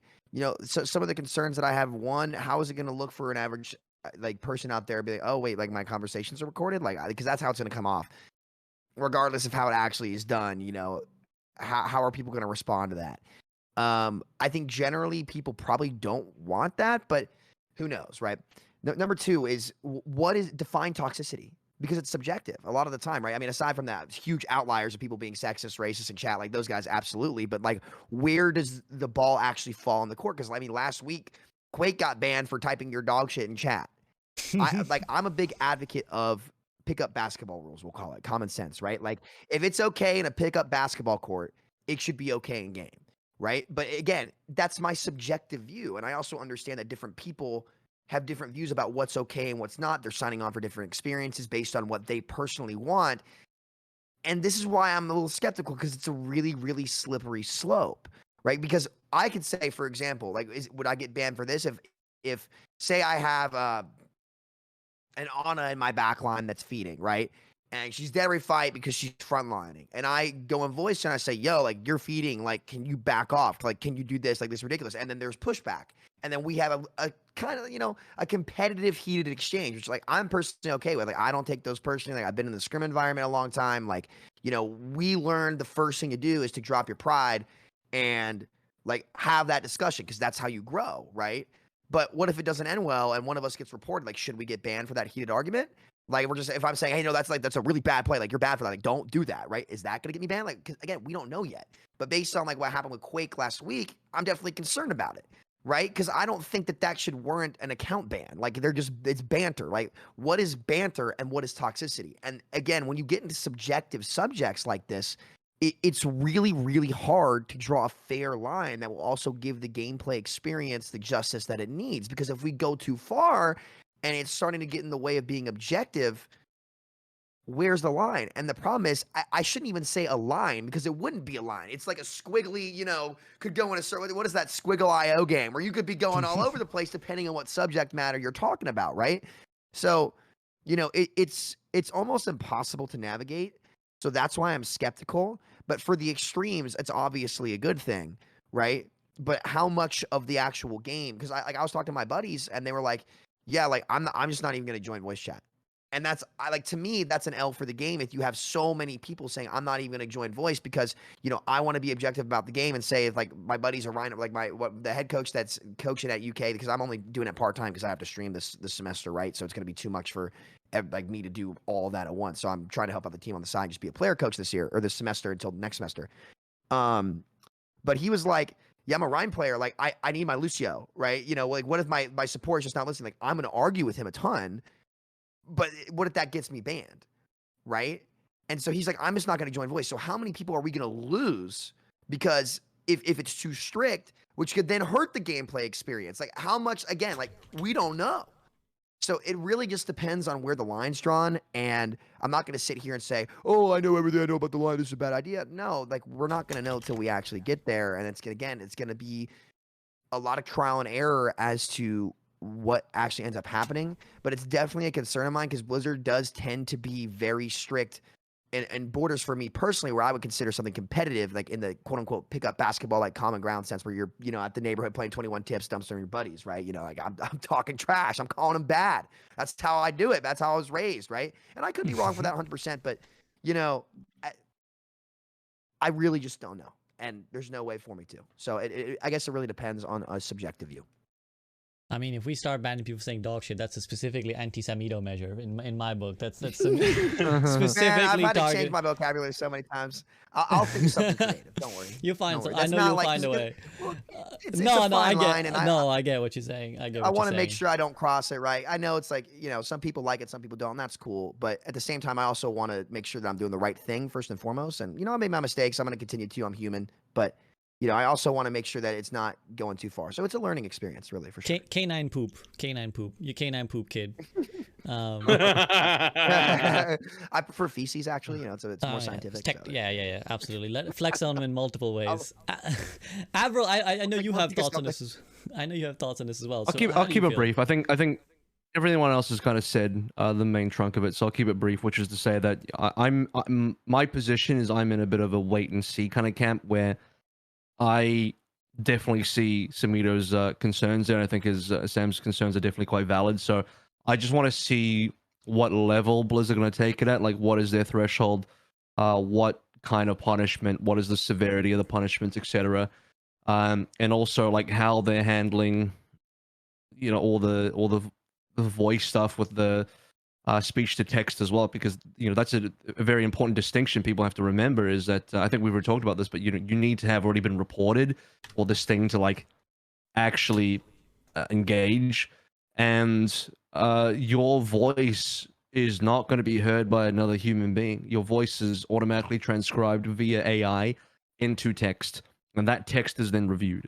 So your specific voice is not even what is being reviewed, and we can there's a separate topic there about like, well, what are the accuracy of the AI, and what if they transcribe the wrong thing? What if X or Y or Z and they misrepresent what I said? Blah blah blah. Right? That's maybe another topic. I don't know if we get into that, but for now, in some ways, it's more fair. It's a lot, I think, safer than Valorant system even, where they just straight up record your voice. They're just gonna record it. Like, not even gonna they're not. I don't know what their storage is like. I don't know if they have a policy for storage, but Overwatch's policy for storage is your voice is never stored, and the transcription of your text from speech to text is only stored for 30 days, and then it's gone. So they are making a Blizzard, is who I'm referring to when I say they, are making a commitment to handle your, I guess, privacy with care. At least that's what they're saying, and you have to kind of. It's a lot of like source trust me, bro, but like I don't. There's nothing else to really go on. You either trust that or you don't, and if you don't, then your options are, I guess, don't play Overwatch or don't use voice chat. And I gotta say, like, I'm not gonna berate anyone for not wanting to use voice chat. I think there's other concerns there with underrepresented genders might not feel safe using voice chat. But I gotta say, the game's done a much better job of enabling people to still play the game and succeed without voice chat. Ping system, is a big improvement in that regard. So that's still fine from my perspective. Do what you feel is safe for you. But people that are shitting on it a lot, I gotta say as well, it's like, I would find this as like a weird hill to die on. If you are like extremely upset about this, I find it to be a weird hill to die on, because it's likely that if you participate in the internet, you've already sold your information to so many other places. Like, if you've ever used Google, I mean, Google knows where you've traveled to at all times. Like, they've been tracking you forever. I mean, I don't know. I just feel like it's a weird hill to die on if you're like super, my privacy. It's like, well, if you really want to be safe on the internet, if you're going to die on that hill, you better just throw your phone into the river and never use the internet again. That's all I'm going to say. Yeah, for real. I think definitely having concerns of the privacy. Don't talk about are cheese snacks either. Yeah, cheese snacks, man. Deadly shit. It's all valid. I think, again, it becomes about where the line is, right? So I think to summarize, kind of like, well, let's see where they draw that line. We don't want it to be, none of us are dying for Blizzard to take all our information and sell it, despite what the internet might say. So hopefully it's not an invasive line. I think what they've described sounds fair, but again, we will have to keep them in check if it sounds like it's going too far. Now, was so much for us to discuss, actually having meaty content discussion. What a time to be alive. So another thing that we know is coming new is the new comp system. So again, to briefly summarize, we're getting, rather than having a granular SR number, we're going to have skill tiers, which sadly have been abbreviated to STDs, skill tier divisions. So how many STDs you got, bro? Maybe we to rank 1 STD. 0. We all play Overwatch. Yeah, exactly. I think I saw a Seagull clip that was like, Top 500 doesn't have STDs because they're virgins. So they don't play. So we're going to have skill tier divisions. Also, everyone going into Overwatch 2 is kind of subject to MMR instability, essentially. So, the game is keeping track. And there was a lot of discussion about MMR reset. The game basically still has a rough track of where your MMR was when you last left off in Overwatch 2, or Overwatch 1. But going into Overwatch 2, there will be some uncertainty coming into your rank, and it's willing to adjust your rating quickly because it is a new game. But it's much more strict for players who haven't played in a long time. They will have their SR and MMR dropped significantly automatically, and then on top of that, there will be strong variance. So if you haven't played for a long time, in theory, if you're still good, it'll quickly find you where you were, and if you're bad because you've not played in a while, then it will drop you down. So there won't be the initial fear, hopefully, of like someone who hasn't played in 10 seasons was 4K, comes back is 4K. Now, on that general overall sentiment, and also one final thing is the way the SR will change. Now it's no longer per game. You have to either win 7 games or lose 20 games before your SR will be updated, and it won't be your SR, it'll be your skill tier. So you'll just know whether you change skill tier or not. And sadly, still no stacking in GM. I know that's something that bothers you, Flats. But how do you feel generally about the new Comp 2.0, as it's called? It's kind of underwhelming. Be real. It's like, damn. I actually didn't think it's good. Like there's a lot of good in it, right? Like the goods are things like the skill tier divisions are going to help players from having the fear to play comp. Like all the players that they hit 2,500 and they never play again. They're like, I don't want to lose my plat. And it's like, dude, it's been 6 months. You've long lost that plat, dude. Like you are not at that level anymore. You're probably actually closer to silver now because the rest of the game has kept progressing and you just don't play anymore. So you can hold on to that little shred of relevancy of plat that you so desperately wanted to cling on to. And it encourages them to keep playing because it only updates after every 7 games or 20 losses. It's a good system. That's good. But there's major flaws in this system. One, it still seems to work off the SR system. So it's the same fucking system. And they literally came out and told us that each skill division is like 100 SR. So any player who knows anything about anything is going to go, oh, I'm plat 5, so I'm 2,500. Oh, I'm plat 4, so I'm 2,600. Like, it's the same thing without the number. It's literally the same thing. And then at the top level, it's actually worse because now you have ranks 1 through 500 for top 500, which top 500 won't have a skill division. It'll just be a number. And you actually won't have an SR number. You will just have rank 500.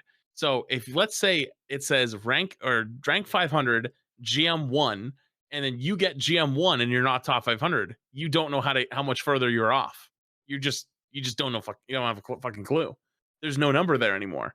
So you don't know what rank 1 is. You don't know what rank 500 is. You don't know where you are. You just see this like bland GM1 in there somewhere. And it's like, what am I looking at? You know, it just does. It's kind of seems a little bit half baked. But that's not even my biggest problem. My biggest problem falls into the whole MMR thing. So I know that they're not doing like a big full reset, and I understand there's like data behind it and whatnot. But I think even the reset system is somewhat half baked, because if it behaves like the 3900 system in Overwatch 1, you tell me a single GM player that likes the 3900 system. You can't find one, because why? One, players don't mind going back and rank and re-earning it. That's not a problem. The problem is, one, placements. Placements are dog shit. Nobody tries in placements. That's going to now actually happen in your games even more, because you have little Timmy that comes into chat and they're like, Mr. Flats, why did you play 5 placements games and it went 0-5? You placed 3900, but I placed 5-0 and I'm silver. It's like, well, little Timmy, you were silver last season. Congrats. So that's the real reasons. Placement doesn't mean shit. It never has. It's an illusion. The only time placement means anything is your first time. That's it. Everything past that, it's just your number is hidden and you play 5 games and then it unlocks it based on wherever your SR was from winning those 5s or losing those 5 games. That's all it is. Placements don't matter. So what happens then? For the first 2 weeks of the season, top 500 isn't out, so nobody cares. So you have people placing throughout that 2 weeks, and throughout that 2 weeks, you have people that are just trolling because they don't care about their 5 wins or their 5 games, because it doesn't affect them. Why does it not affect them? Well, even further beyond that is it goes off of your MMR. So I actually distinctly remember there was like 2 or 3 seasons in a row where Gator and Hawk went for top 10, and Hawk finished like rank 1. And then the next season after that, after 2 or 3 seasons in, I ended up playing against Hawk on Hanamura, and he had 4 diamond teammates and 1 low masters in him, versus us with 5 top 500s and 1 with GM, right? So it was like really, really, really bad, because his MMR was so high that it was impossible for him to like realistically have a good rating. So you're going to have all of these players that are going to get pushed back ranks, and it's still going to be off the higher MMR that from where they were before. So congrats. Now you might now be silver 5 or silver 1 when you just finished plat 5, but guess what? Your games are going to be just as hard as a silver 1 as they are when they were a plat 5. That's not fun, and people get mad at that, because when you see the numbers much lower, you think that your game should be easier, but they're not, because it goes off this magic backdoor number that you've never been able to see, but also calculates from this other new backdoor number called SR, which will place you, I don't know, let's say it places you diamond 1 or something like that. So you're not only you're having your placement lower, but your games are harder. So if you place at a peak, like really high a peak, like that's like the best you've ever gotten, you're going to have to lose a bunch of games to bring that MMR back down. So then you can climb back up. Like, dude, it is such a frustrating system mentally as a player. And I don't think they've really thought about it that much. And that's a part I'm really, really scared of, because we're such a small community at the GM level that like all of us are like, no, this system sucks. But we're so small, we don't make that loud of noise about it. When everyone else gets to play on it, good luck. So I just want to interject, because what you're describing is absolutely like, if Wow, that's how it works, it's that, absolutely correct. But if I'm not mistaken, there is an MMR soft reset from how I understand it. Again, I think the problem is that it maybe hasn't been 100% communicated clearly, but from what I understand, there is going to be a soft MMR reset, especially for people who haven't played in a while. They're going to definitely get an MMR reset. And I think everyone going into Overwatch 2 is getting a soft reset, in the sense that, from what I understand, the uncertainty of their MMR has been ramped all the way up, so that when we play our first few games of Overwatch 2, the matchmaker is very volatilely deciding if they wants to change how it rated us from its Overwatch 1 knowledge. So from what I understand, what you're saying is correct if that's true, but from what I understand, there is going to be shifts to your MMR going into Overwatch 2. I don't know if anyone else has any. Do you guys know which is correct? Sam, AVRL, do you know like how it actually is going to work? Not too sure. Not entirely sure. There's only two things that I know. Go ahead, Sam. This is very technical stuff. I mean, That is, I am begging Blizzard, please, please, please, please, for your own sake and our sanity. What Vlad said about placements, so important. Throw 'em out. Like, please, like, at least the way the reset works, if that's what it's gonna be, it's again the wrapper of the candy bar instead of the candy bar. It's just it's fake, it's not real, and it is miserable and gruesome. It takes away all the way it was implemented is not good. So please consider just getting rid of it for your own sake. I'm not sure if you all understand how important it is. It is a 0 out of 10 system. Horrible. Please reconsider it. There's no placement. There's no placement in Overwatch 2, right? No, there is. No, Your I think first seven. It's just the 7 games. No, yeah, it's just a 7. First Well, 7 seven placements, games. though. Yes, but but it's not a that's just your placement normal games. because you're just playing. That's how That's just everything your will normal work. games. Yeah, Yeah, so Yeah, to me, that's how it's not going to a be all the placement time. system. but if Yeah, it but you functions, won't have a rating for your first 7, though. and if it does it, correct me if I'm wrong, is it going to do the same thing basically and put you around where that 3,900 would be still, right? If I think am I misunderstanding that? So again, from whatever I understand, perhaps there's a bit of confusion. Maybe Blizzard could. I'd like to think we're all actively engaged in whatever the content they put out. So if we're confused, maybe we need some more clear messaging on this. From what I understand, it every season will have a higher MMR uncertainty from now going forwards. Okay. For everyone who's playing, i.e., place the 7 matches where you're not sure where you are. Yeah. Should be more meaningful going forwards in that you could significantly lose or drop SR. I don't know about the 3,900 specifically about GMs. I don't know if they will always go down to 3,900 or not, or if they will always go down to what is it, GM5, whatever it'll be. Okay, maybe we'll skip that one for now because I might have misspoke there. But on to stacking at least. Stacking needs to come back for a couple reasons. One, Can you guys hear me? yeah. GM, yes. Gavin. You're talking about GM stacking. I just want to be specific. You're talking about GM stacking? Specific GM stacking, yes. I have a counterpoint after you finish, but go on. Okay, One sure. sec. I have Gavin in my chat right now, so like he can provide a little bit of insight on what we were talking about. Said we are not calling anything placements in Overwatch 2. We're adjusting your MMR much more aggressively at the start of Overwatch 2. I'm talking past the first season though. Yeah. Like when you reset. So like right, like let's say you're finished GM1, and then you get like a soft reset or something, right? How is that soft reset going to work? Am I going to reset? Like let's say I reset to Diamond 1. Am I going to have to play 7 games to then get Diamond 1 and then climb? Because that's a placement, right? Mm-hmm. Do you want to wait on his answer, or we'll come back? We'll come back to it. Keep us up to date with what Gavin says. Quickly, for everyone who's unsure who Gavin is, Gavin Winter is part of the 2 lead people working on comp. So Scott Mercer and Gavin Winter are the people revamping comp. So it's relevant what his input is. Anyways, carry on, Sam. Yeah. So this actually is a little bit more about art than science, and art is not something I'm really good at. So, but I understand the importance here.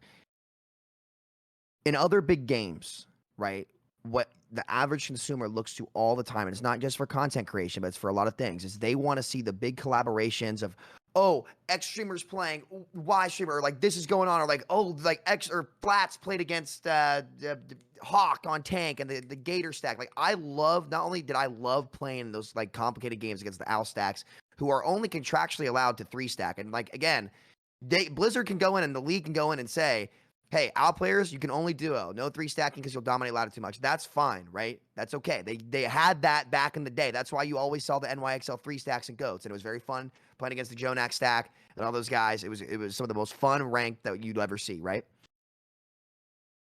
Your community deserves to be able to see like the big streamer stacks that used to happen. It was some of the most viewed content on YouTube. People loved it in general. The only people who didn't like it were people who were saying, oh, well, we'd get rolled by this. Like, because comp was more competitive, especially at the pinnacle of play, which is supposed to be high level play. Like, from a viewing experience and a playing experience for the most part. Now, it doesn't have to be a full 5 stack. If you want to disable that, sure. But at least 3 stacking. 1 for content creation, 2 for your community and to look towards the big streamers and look towards the people who are the quote unquote figureheads of the community and actually enable them. And the game's content did so much better across the board because of that for everybody overall. Now, there were some people who you could say, yeah, lost out on it, sure. But competitive was just more interesting. There was more heart in it. There was more soul in it, right? And Overwatch, more than anything right now, needs its heartbeat back. So I would really love to see that be tried again. It doesn't have to be the full 5 stack, but just at least 3 stacking, maybe 1 per role. I'm not sure how it would happen. But there was so much more life and energy. And while there absolutely are cons, I'm not trying to refute the fact that there are cons. I think in hindsight, it's pretty easy to say that the benefits and the pros drastically outweighed the cons for pretty much everybody across the board. And again, I'm not saying the cons weren't there, but there was so much more heart and soul and effort in ranked when this was a thing. And it was more interesting for viewers to watch, play the whole shebang. So that's my take on that. I think stacking absolutely should come back, considering look at Warzone and like Apex, like they want to see the streamer stack. They're like, oh, Tim's playing with Doc today, and they're running duos or with Symphony and trios and quads. Like, if we want to compete with the rest of the industry, I think this is something where we, like, if the science says, oh well, these people get rolled, blah blah blah, like whatever. I think this is something that we got to lean a little bit more towards the art on. And I'm a big like numbers, information, science guy. Even I'm like, okay, I think the art of this is just really important. Well, AVRL, I believe, might have something to say about that. First of all, Gavin had some responses. Do we want to address those first? Yeah, I'd love to. Also, I'll say my follow-up question for you, Gavin, in a second. But Gavin said, it increases variance in MMR. It's mechanically similar to placements, so we're right. So like it's similar to that. My follow-up question to that was like, so for your first 7 games, you don't have a rank. It just says unranked, or like what your previous season was. Because like, for example, in Apex, when you get set back to like, let's say you get set back to like plat 4, you have to start working your way through plat 4. Like there's a reason you're you're playing to improve, like to go further beyond, like you have a rank. If in Overwatch 2, there's no rank there, like you're just, it just says placements or whatever. I think there's like a really dangerous area in that point, because it's like, if you're just going to place Diamond 1 anyways, or like whatever it is, let's say you place Diamond 1 no matter what, because your MMR is so much higher, then those first 7 games mean nothing. That's kind of what the follow-up question is. But the other thing to your point, Sam, was you said we're looking at how we can let high-ranked players play together. It's a tough problem for us. And I actually agree with you, Sam. But let me rephrase. I want to rephrase it maybe slightly differently, because a lot of people like kind of like negative react because they're like, "Oh, you just want to pub stomp. You just want to shit on people." Like, pause, because everyone knows what it's like to get absolutely just rolled by a stack of players that are just insane. We all know what it's like. That's not what Sam's trying to say. What Sam's trying to say is this is a team-based game. It is marketed as a team-based competitive shooter. At the highest level, you are punished and you are not allowed to play as a team in a team-based competitive shooter by just being good at the game by proxy. I think that it's a little bit of a weirder realm to talk about, like, what kind of level of stacks you want to allow. But like for a good example is like Valorant has a system where you can like 1, 2, 3, 5 stack. No 4 stacking, so it doesn't let the last person be a 4-on-1. And the 5 stacks only go up against other 5 stacks.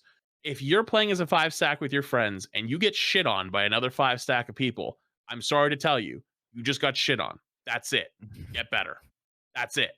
That's They're what would better happen than too. you. They won the game. That's a good thing. I think though you can't 5 stack at the highest rank of Valorant. I think they stopped that. When did they stop that? I don't know if that's the thing. I don't know if that's been stopped. Can somebody fact check me on this? But if I'm not mistaken, I believe fairly recently, like 6 months ago, you can. Okay, never mind. I'm talking on my ass. I thought I read something that said you couldn't 5 stack in radio. I think they restricted it a little bit more, but you still can though. So it's like 5 stack V, 5 stack Qs.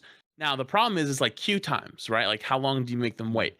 You have to let people know you are only going to play against another 5 stack. You will face increased wait times by playing as a 5 stack. Do you accept? Let it be known. Like, let it be Like, yes, I understand that. I want to play with my friends though. Here I'm now allowed. And like there's a whole lot of things that can kind of go on there, but like look at old Overwatch, man. Old Overwatch, everyone used to love to watch the six stacks play. That's all it was six stacks v six stacks all the time. It happens in other games too. Dude, no Apex streamers solo queues. Like there's like I think they're known. I think you can count on one hand how many Apex streamers solo queue, and that's pros and content creators. On one hand, nobody does it. Everyone stacks. That's how gaming has always been. You play with your friends. Also, oh, okay, never mind. Let me see. Let's see. Gavin also said, Gavin had one more response, and then I'll go after that. yeah, he said you should have a rank, skill tier, and division, assuming everything works correctly. Smile. It will be a bit lower than the skill tier and division you ended on last season. Okay, so like my whole thing though is like I just think placement should be gone. That's my stance on it, but remains to be seen how it works. So Yeah, it sounds like there will be a drop. My and there will be position placements. Go, on Avril. stacking at the high level Oh, are we delayed? is that you know what does the greatest amount of good for the greatest amount of people, and I have maybe a little concern for the solo queue players because the thing about stacking is you're more likely to find more success stacking. That's part of the other reason why people stack, to what Flights are saying, like, oh, you know, everyone stacks. Is like, well, you're probably going to have a higher win percentage if you do stack. And I think that's probably something that most people aren't going to disagree with because you're playing with people that you vetted, you're playing with people that you're going to like, and you're playing probably with people that are going to be equal to skill level or something like that. So if you end up being, I feel like on some level, solo queue players are a little bit punished by that because it's like, you know, if you're not stacking, you're kind of just missing out. Like you're not able to climb as effectively. And at some level as well, like, you know, especially at the GM level, you're trying to make climb top 500. I mean, the most effective way is just going to stack. So is all high level play just dominated by stacking? And before we, and I'm just going to quickly touch up on the whole Apex and Battle Royale thing as well. I see the comparison, but I think it's not an entirely fair comparison because it is a different game and it is a different game mode as well. When we're talking about a Battle Royale, you know, while you could still run into a strong stack and get squad wiped by them, you know, unless literally everybody is doing that. I mean, maybe they are, but like I feel like it's a little different than the incredibly in a vacuum nuanced 5v5 or 6v6 from Overwatch 1, where you are just specifically going up against that team. Whereas at least in a battle royale, going up against everybody, and there's a lot more factors involved. I think there's a little bit more to that than just straight up comparing it to Overwatch, Overwatch's gameplay. So I'm not sure that's an exactly fair comparison to make. And yeah, I just question like how good of an experience is it for a non-streamer content creator, professional player, just a dude in GM trying to climb top 500. What is their experience going to be like if, you know, you're running into a lot of stacks? And even if we're talking about like, you know, like, oh, 5 stacks should only play against other 5 stacks, that system in theory works really well if there are a lot of 5 stacks playing. If there's a lot of full stacks playing, I can see that working quite well, because otherwise you end up being in a situation where you got long queues, you just keep running to the same stack over and over and over and over. If you've really lost that same stack like twice, what do you do? Do you just disband your stack? Because like at that point, you're just scrimming a team and consistently losing to that same team you're scrimming against if they're better. I don't know. That's my perspective. Yeah, and I think it's a valuable perspective, and I want to add a few things on it as well. Can I answer that, SPB? That last part's interesting. Like, we got mega delays, I think. Yeah. Can I add a bit I'm more? I'm like 5 seconds. I'm actually a solid 5 seconds behind. So I don't mean to cut off. Discord is borking. Can I just add like a few more things, and then Samito, you respond, because obviously I want to get more of the anti-stacking rhetoric out first, and then you can respond. So I think to add to what Avril said, I think this is basically a problem that almost every single game faces. And from whatever I gather, like it always ends up going whatever the devs decide, the community wants the other opposite eventually. Because we used to have like, you know, you could stack and then the community was like, we should stop this. And so we added the GMs can't stack so much because of the infamous New York Excelsior stack. Apex, I know, is having a problem because yes, everyone 3 stacks in Apex at the highest level from what I understand, but it's also because you kind of have to. It's like it becomes mandatory. You might make the argument that that's how it should be. If it's a team-based game, you should have to stack at the highest level, but it also means that for someone who wants to solo queue, it's impossible at Apex at the highest level because they will always be up against 3 stacks. So it's kind of like this. It becomes like a chicken and egg. You're saying, would you say everyone is stacking because they want to, or is it everyone is stacking because they have to? And of course, finding 2 more people is a lot easier than finding 4 other people. All of what if you have no friends? Which is a real problem for me. But like, what if you have to find, finding 4 people who also have to find role specific? Remember, that's the difference in Overwatch. In Apex, find 2 people. Yeah, maybe you might have the same main, but it's much easier to flex over as opposed to finding 5 people of the right role set. And again, so from Valorant, we got some clarification from chat, which was that you can 5-stack at Valorant at the highest level, but it basically severely punishes the amount of SR you get. So it's like 75% if you're, I think something like, if you're like yeah, and I just wanted to add that context, right? We might say, actually, that's a good system. Let's get that for Overwatch. So other games handle it all, they all kind of have a different approach handling it. What I will say is that it's basically a problem either way. There seems to be like either you're sacrificing the experience of the solo queue player where they're like, well, I can't even play this game solo at the highest level, I'm fucked.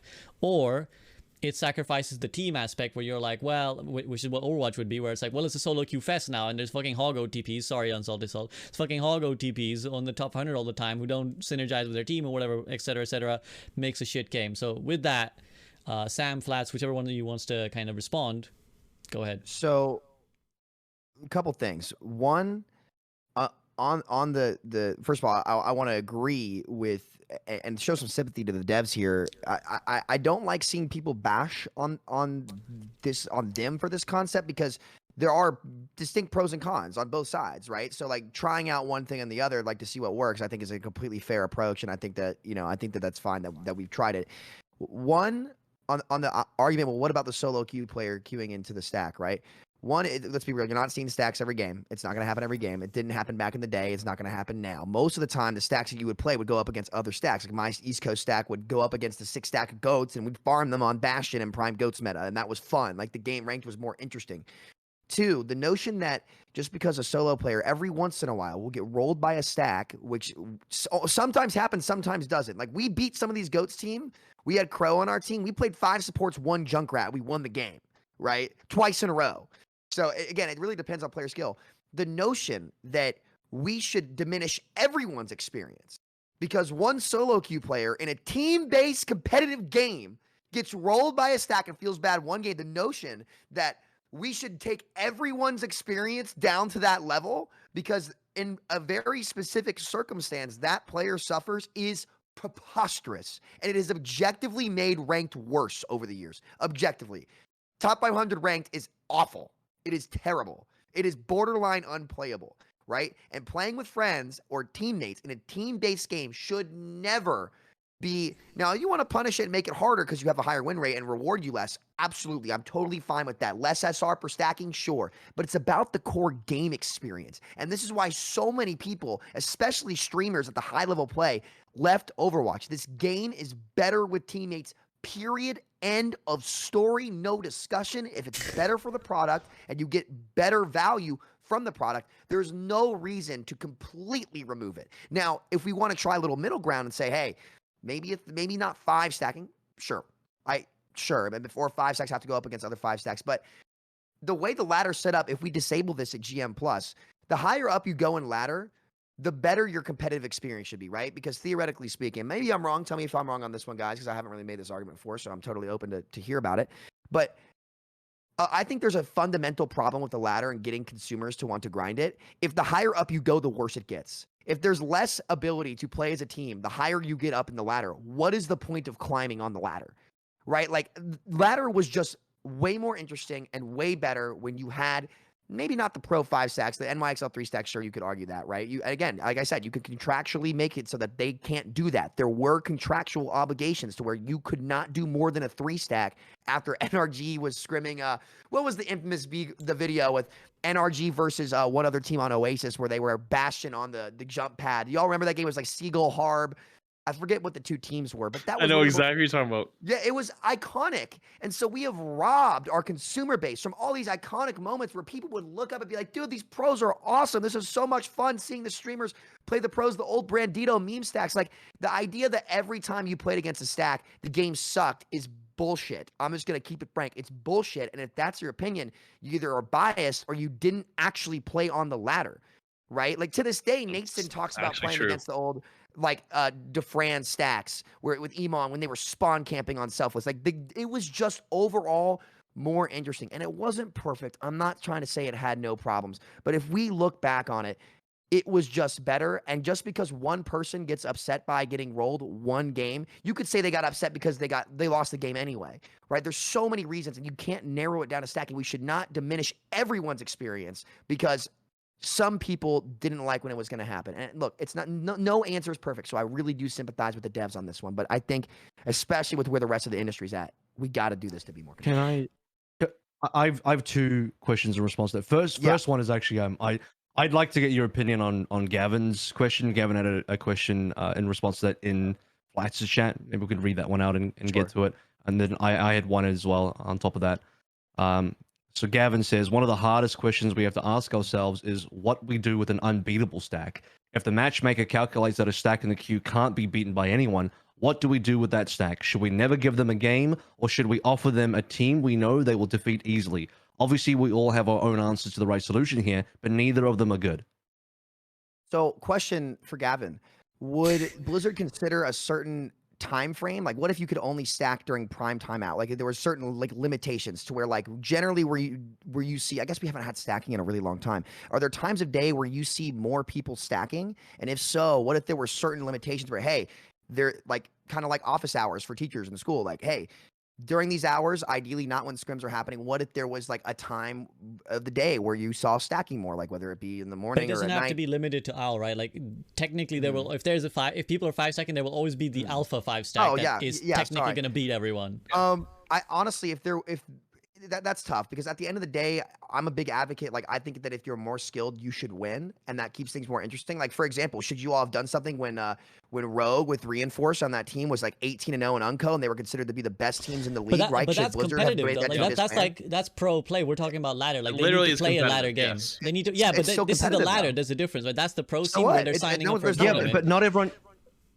But not What's the everyone difference? comes into the ladder. Not everyone comes to the ladder with the stack, which leads into my Yeah, true. question for you, Sam. Is like, how do you feel about potentially creating a system?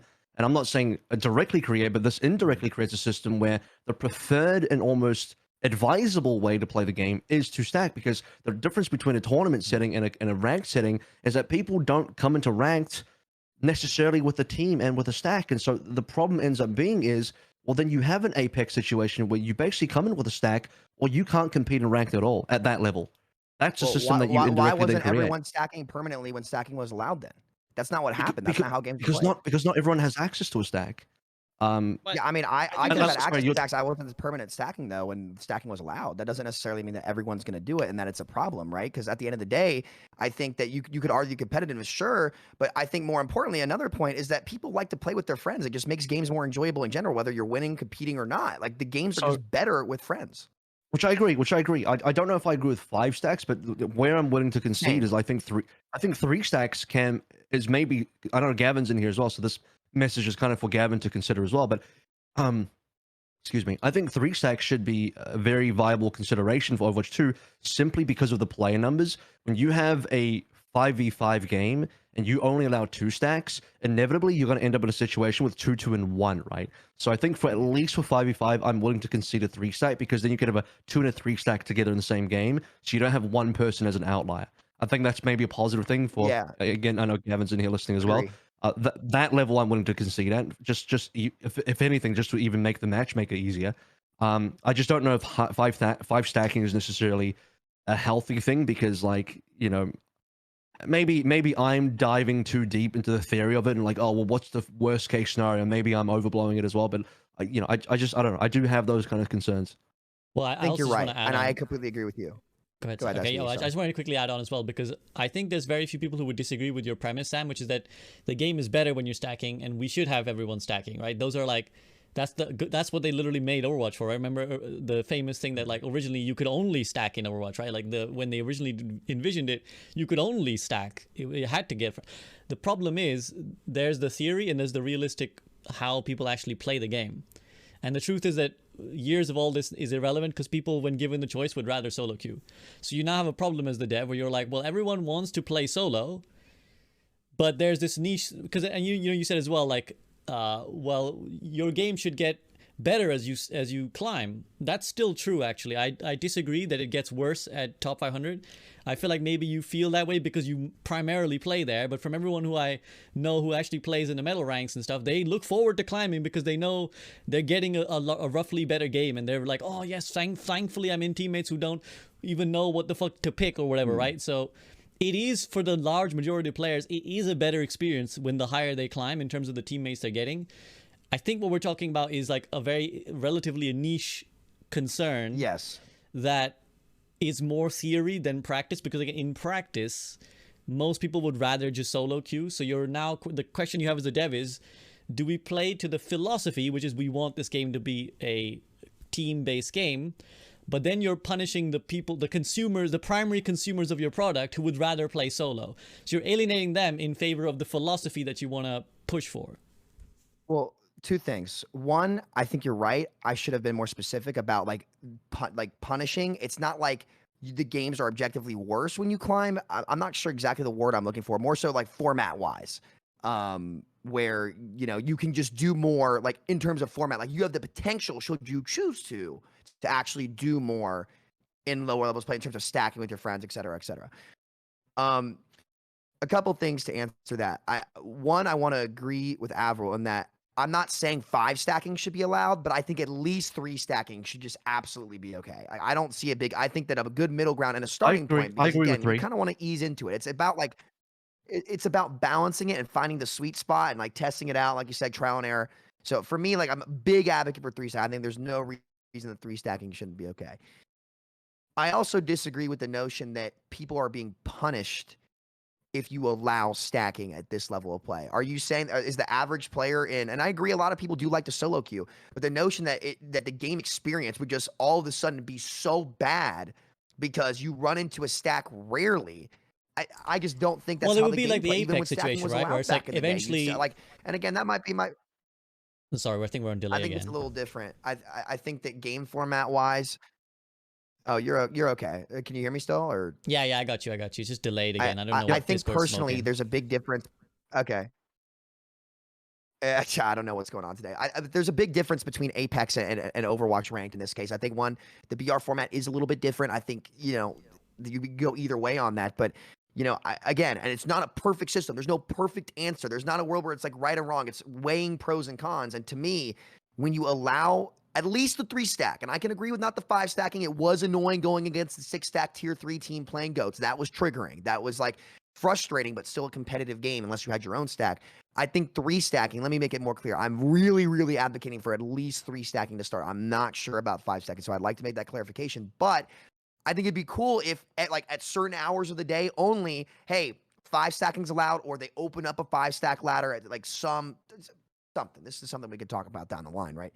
But in the meantime, I really just disagree with the notion that because we allow stacking and you go up against a 3 stack, that somehow, some way the game and the player is just worse off. I just don't think that when put into practice, the 3 stacking, at least the 6 stacking I can agree with, the 3 stacking was a major hindrance to Overwatch ranked and Overwatch's core experience overall.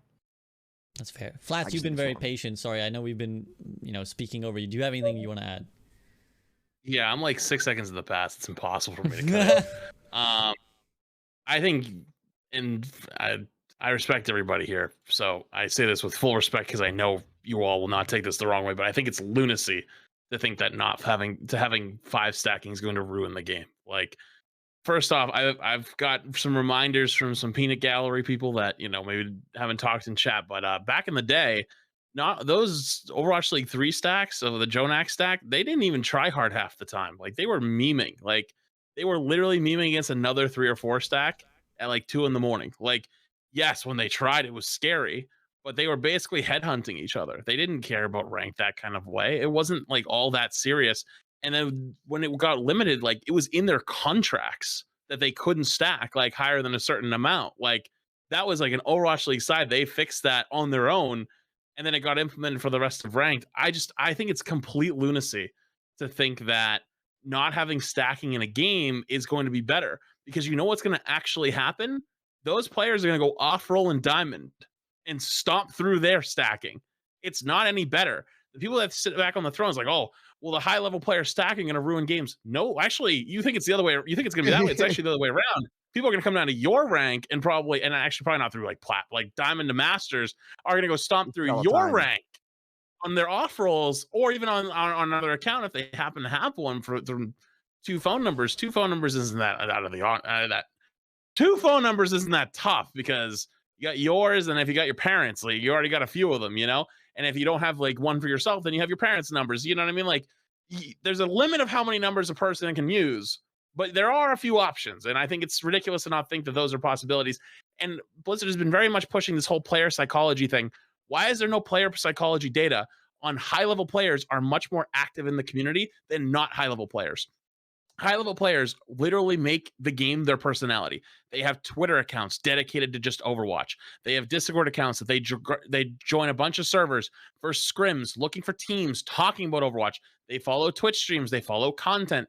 They keep up with dev blogs. They are much more involved than the casual player. They are putting in a box to say like, oh, they're ruining the solo queue experience. Most high level players know each other. Like whether we're friends or not, I know most of the top 500 that exists, or at least if they still play. I at one point knew almost every single person, not on a first name basis and a friends level, but I could go, oh yeah, I know who that is. Like they play XYZ hero. And it's like, it's maddening. It's actually maddening to think that a culture could not develop like in Apex. There's a server in Apex called the top 50 server that only you are allowed to join it if you're top 50 in like NA, EU, etc. And the reason it exists is to, one, talk about high level problems and help each other when there's cheaters. They basically can give each other a heads up, like, hey, this account's cheating right now on this server, etc.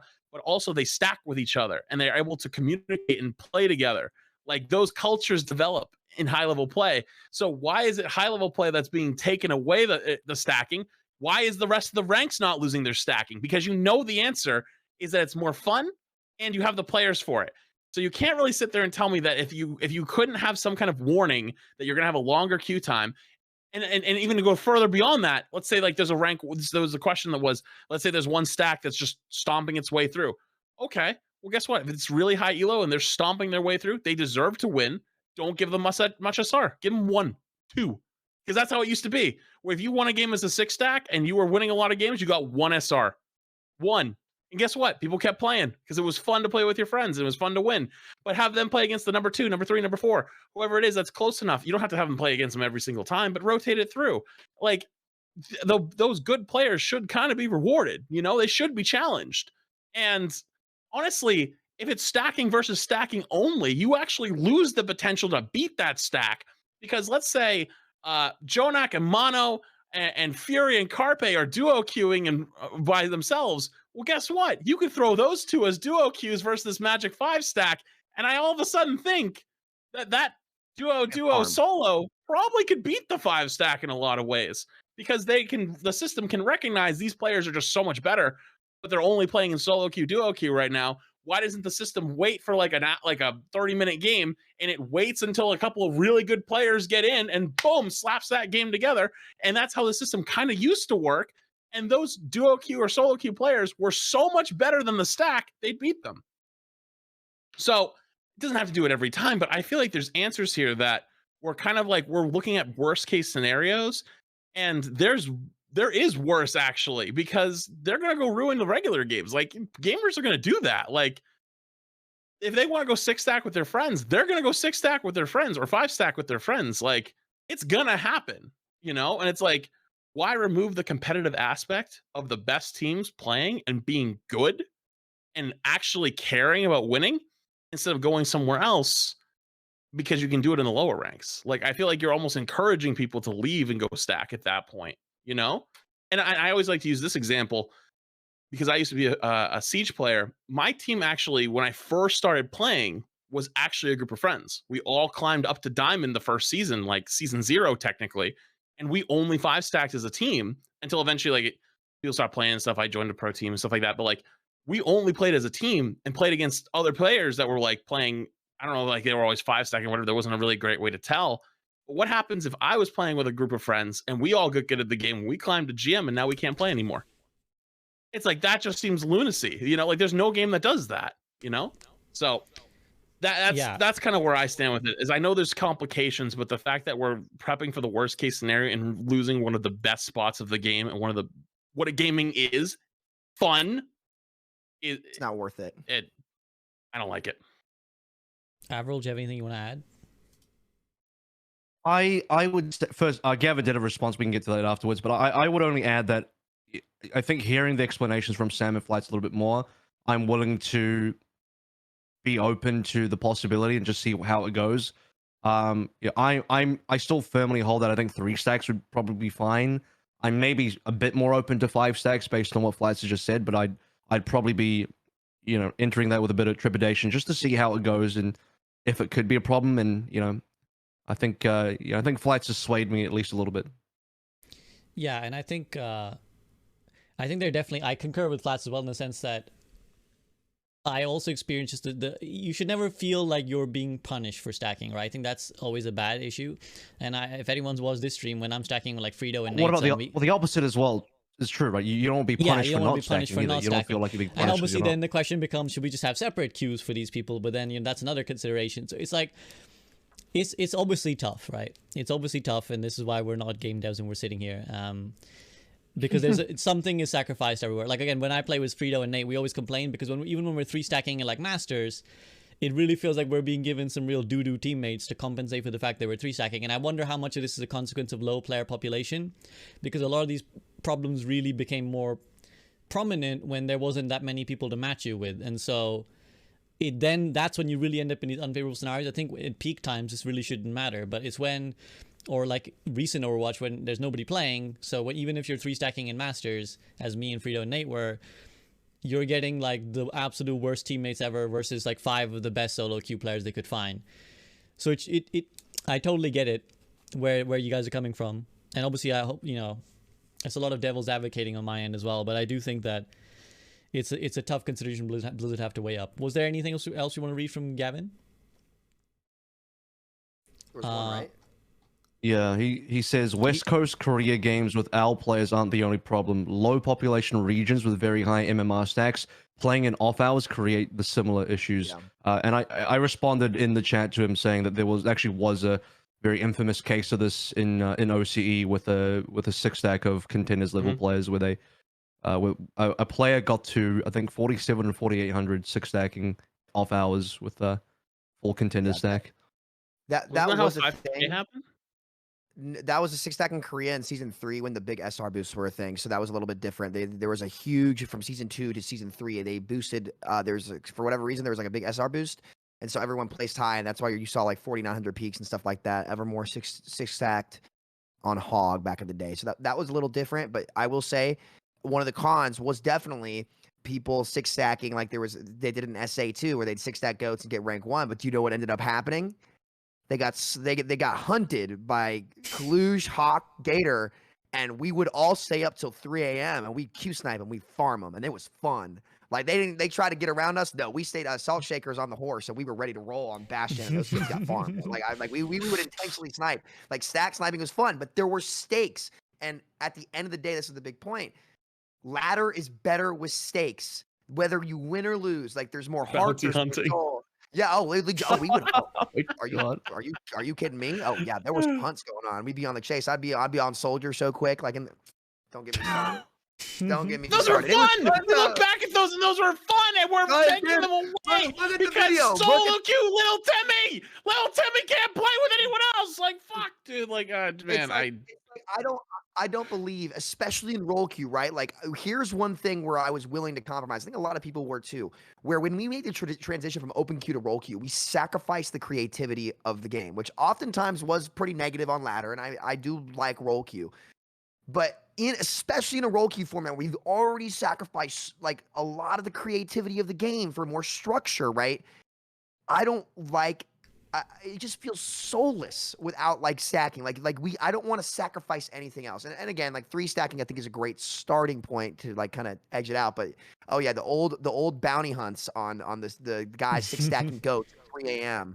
It was real. And one question for you guys too: do you all think a system where like maybe like once a week, like during certain hours, and Blizzard makes it pretty public, hey, 5 stack hours, you can only queue this optional ladder for a 5 stack. It'll only be up for the weekend.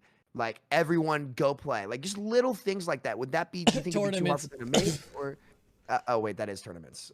Oh god, thank God Frida's not here. He'd be roasting me. Yeah, Frida would be like, I've been asking this for 10 years, Samito. Before you were even born, I was asking for tournaments. Oh, let me just go ahead and bring up hero bands for anyone's bingo card. Oh since god, I didn't bring bingo up for Bingo for is there actually a bingo sheet for today? Not a specific one. I forgot to make one, but I'm gonna make. I'm gonna work with my mods to make like a generator so that you can go to like a website or something and you can just pick what you want on your bingo card, so we can start hitting it. Let me just say, I will just say, just to throw a bone to Sam there. I mean, I see what you're saying though as well. It's like, in some ways it sounds like tournaments, but also at the same time it's almost like a soft tournament, but it's not actually tournament format. You're just playing ranked games and playing a ladder, so it's as if it was a tournament, but the format was that you're just trying to play on a ladder, and then the ladder finish at the end of the weekend, right? So it's like a very soft, because when you say tournament, it sounds like you're going through a bracket, and then it's eventually like a bracket winner, like a finals or something. Whereas this would be more like you're just stacking ladder as much as you want over the weekend, and then at the end of the weekend, whichever team is at number 1 on the ladder, I guess, quote unquote, wins, whatever. Or gets like a career, like a player icon, or just something fun. Because like, my roommate, is a very casual Overwatch player. All my buddies, believe it or not, like.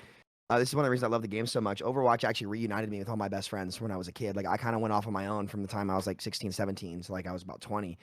And I actually reunited with my friends because my buddies like played Overwatch, and they saw there was an article in the paper when I hit rank 1 in Kentucky. And they saw it. He donated $5 to my shoes. Like, hey man, I don't know if you remember me. Like, we went to the elementary school together. Like, we played baseball. I was like, dude, like I'm an idiot, but I'm not that dumb, right? And so we all became best friends again.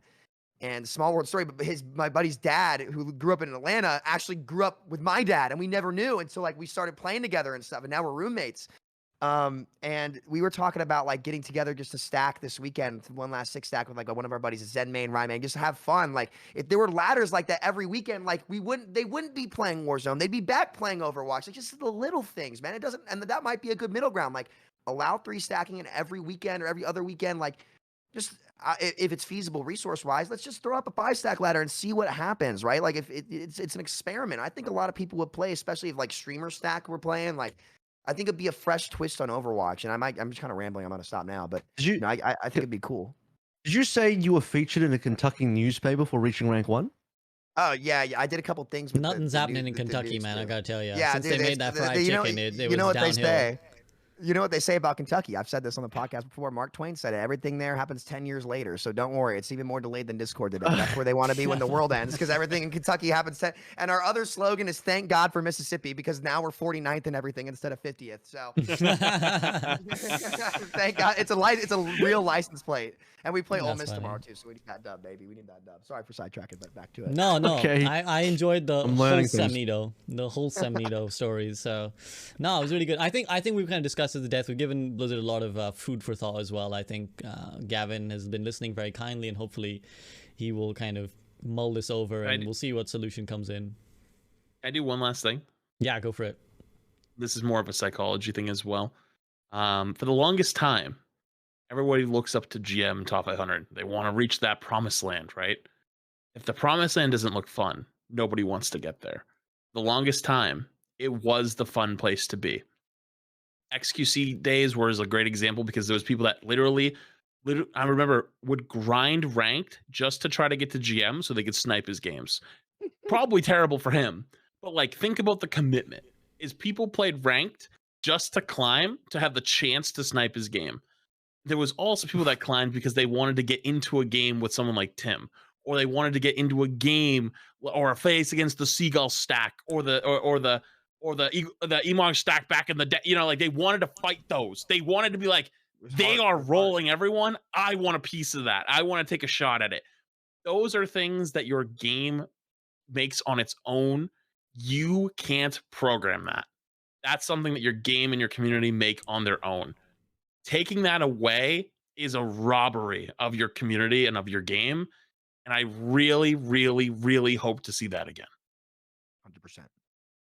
Fair point. Very fair point. Okay, so that's a lot of discussion on laddering and stacking and Comp 2.0.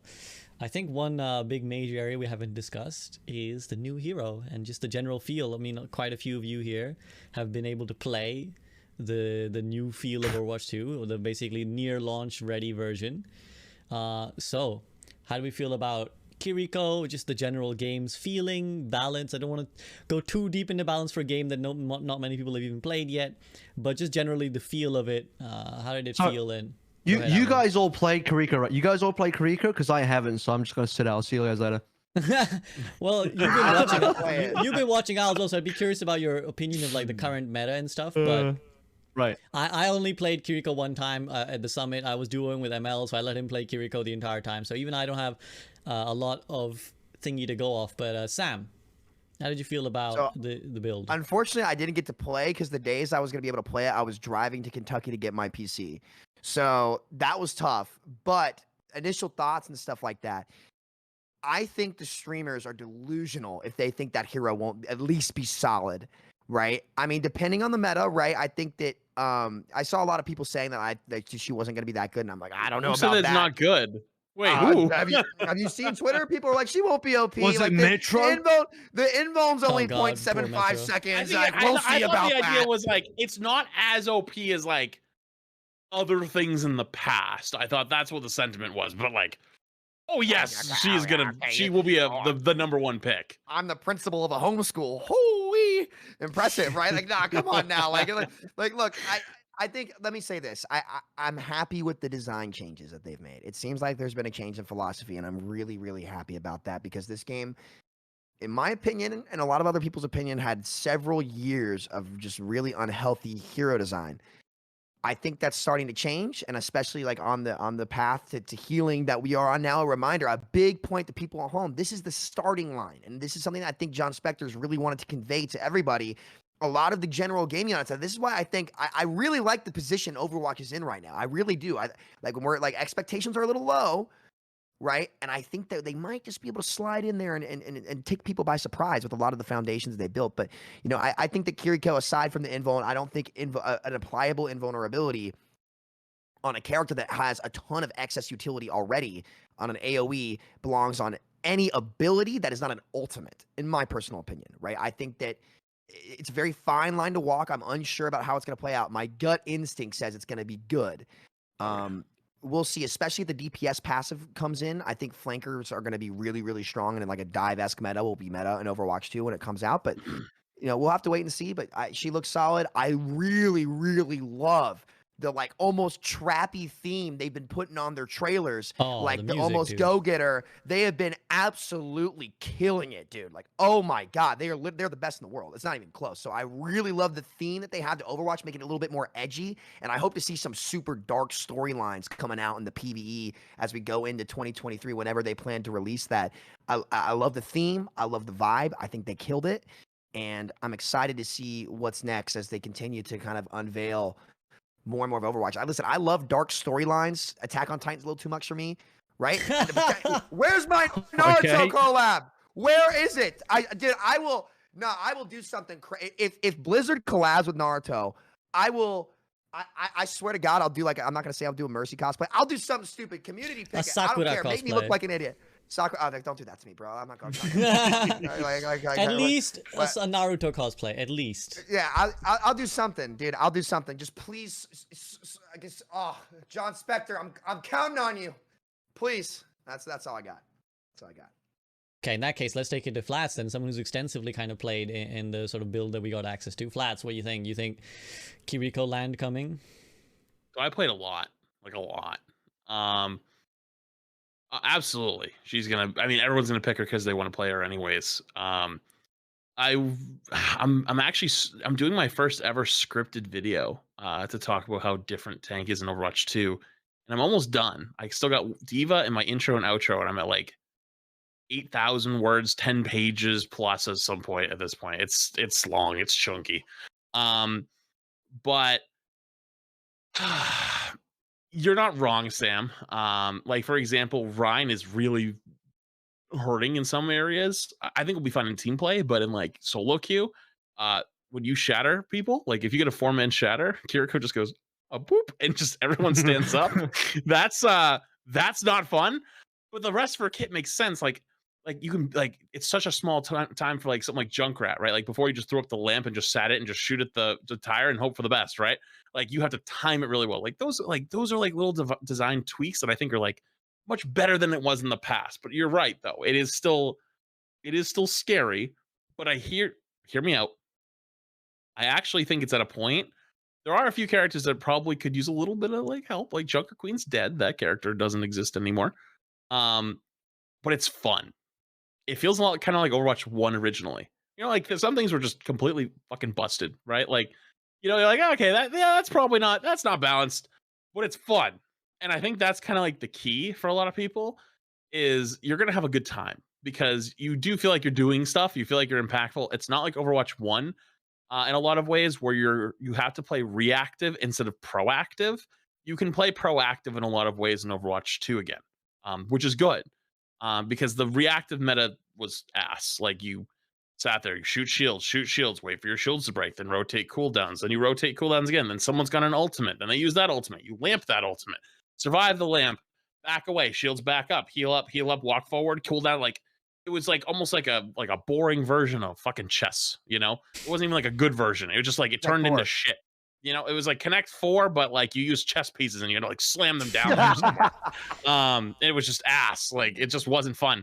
I will say that it feels a little bit more FPS again. It's very brawly and it's fun. Like that's the big takeaway is it's fun. The tempo is pretty good, and you don't really feel like you're blowing up on tank again anymore. So I feel like people are gonna have more fun on tank again. There's a few that need help, but that's a different point. Most of the tanks feel really fun. They feel unique. And that's where I think like the gameplay of Overwatch starts to shine again. Being able to play those heroes like Genji, being able to play those heroes like Sombra. Sombra's pretty good again. I wouldn't say like too busted, but high level play might be okay with like Winston.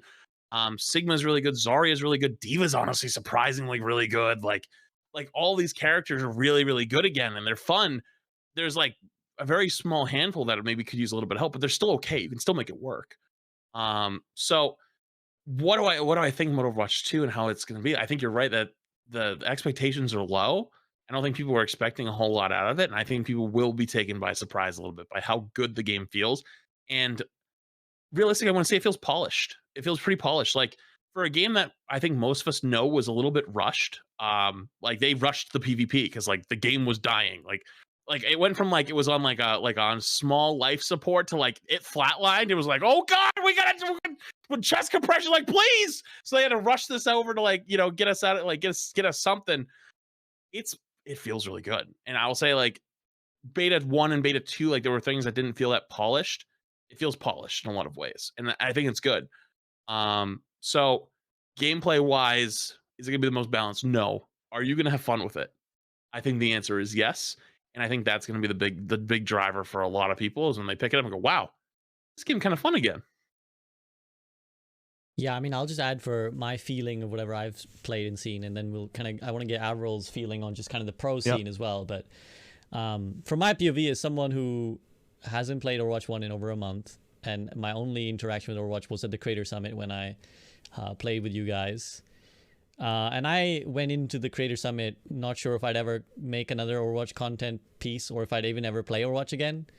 But being there and seeing, like, not just seeing the presentation, but also playing, I felt more excited for Overwatch than I've done in years. And I've kind of said this in a video, but like, there was a moment in the presentation, I looked at the screen and I was like, this game is a hit. Like, that's it. Like, I was just, in my heart, I was convinced. I was like, this game, there's no way this game fails, seeing what they've shown us.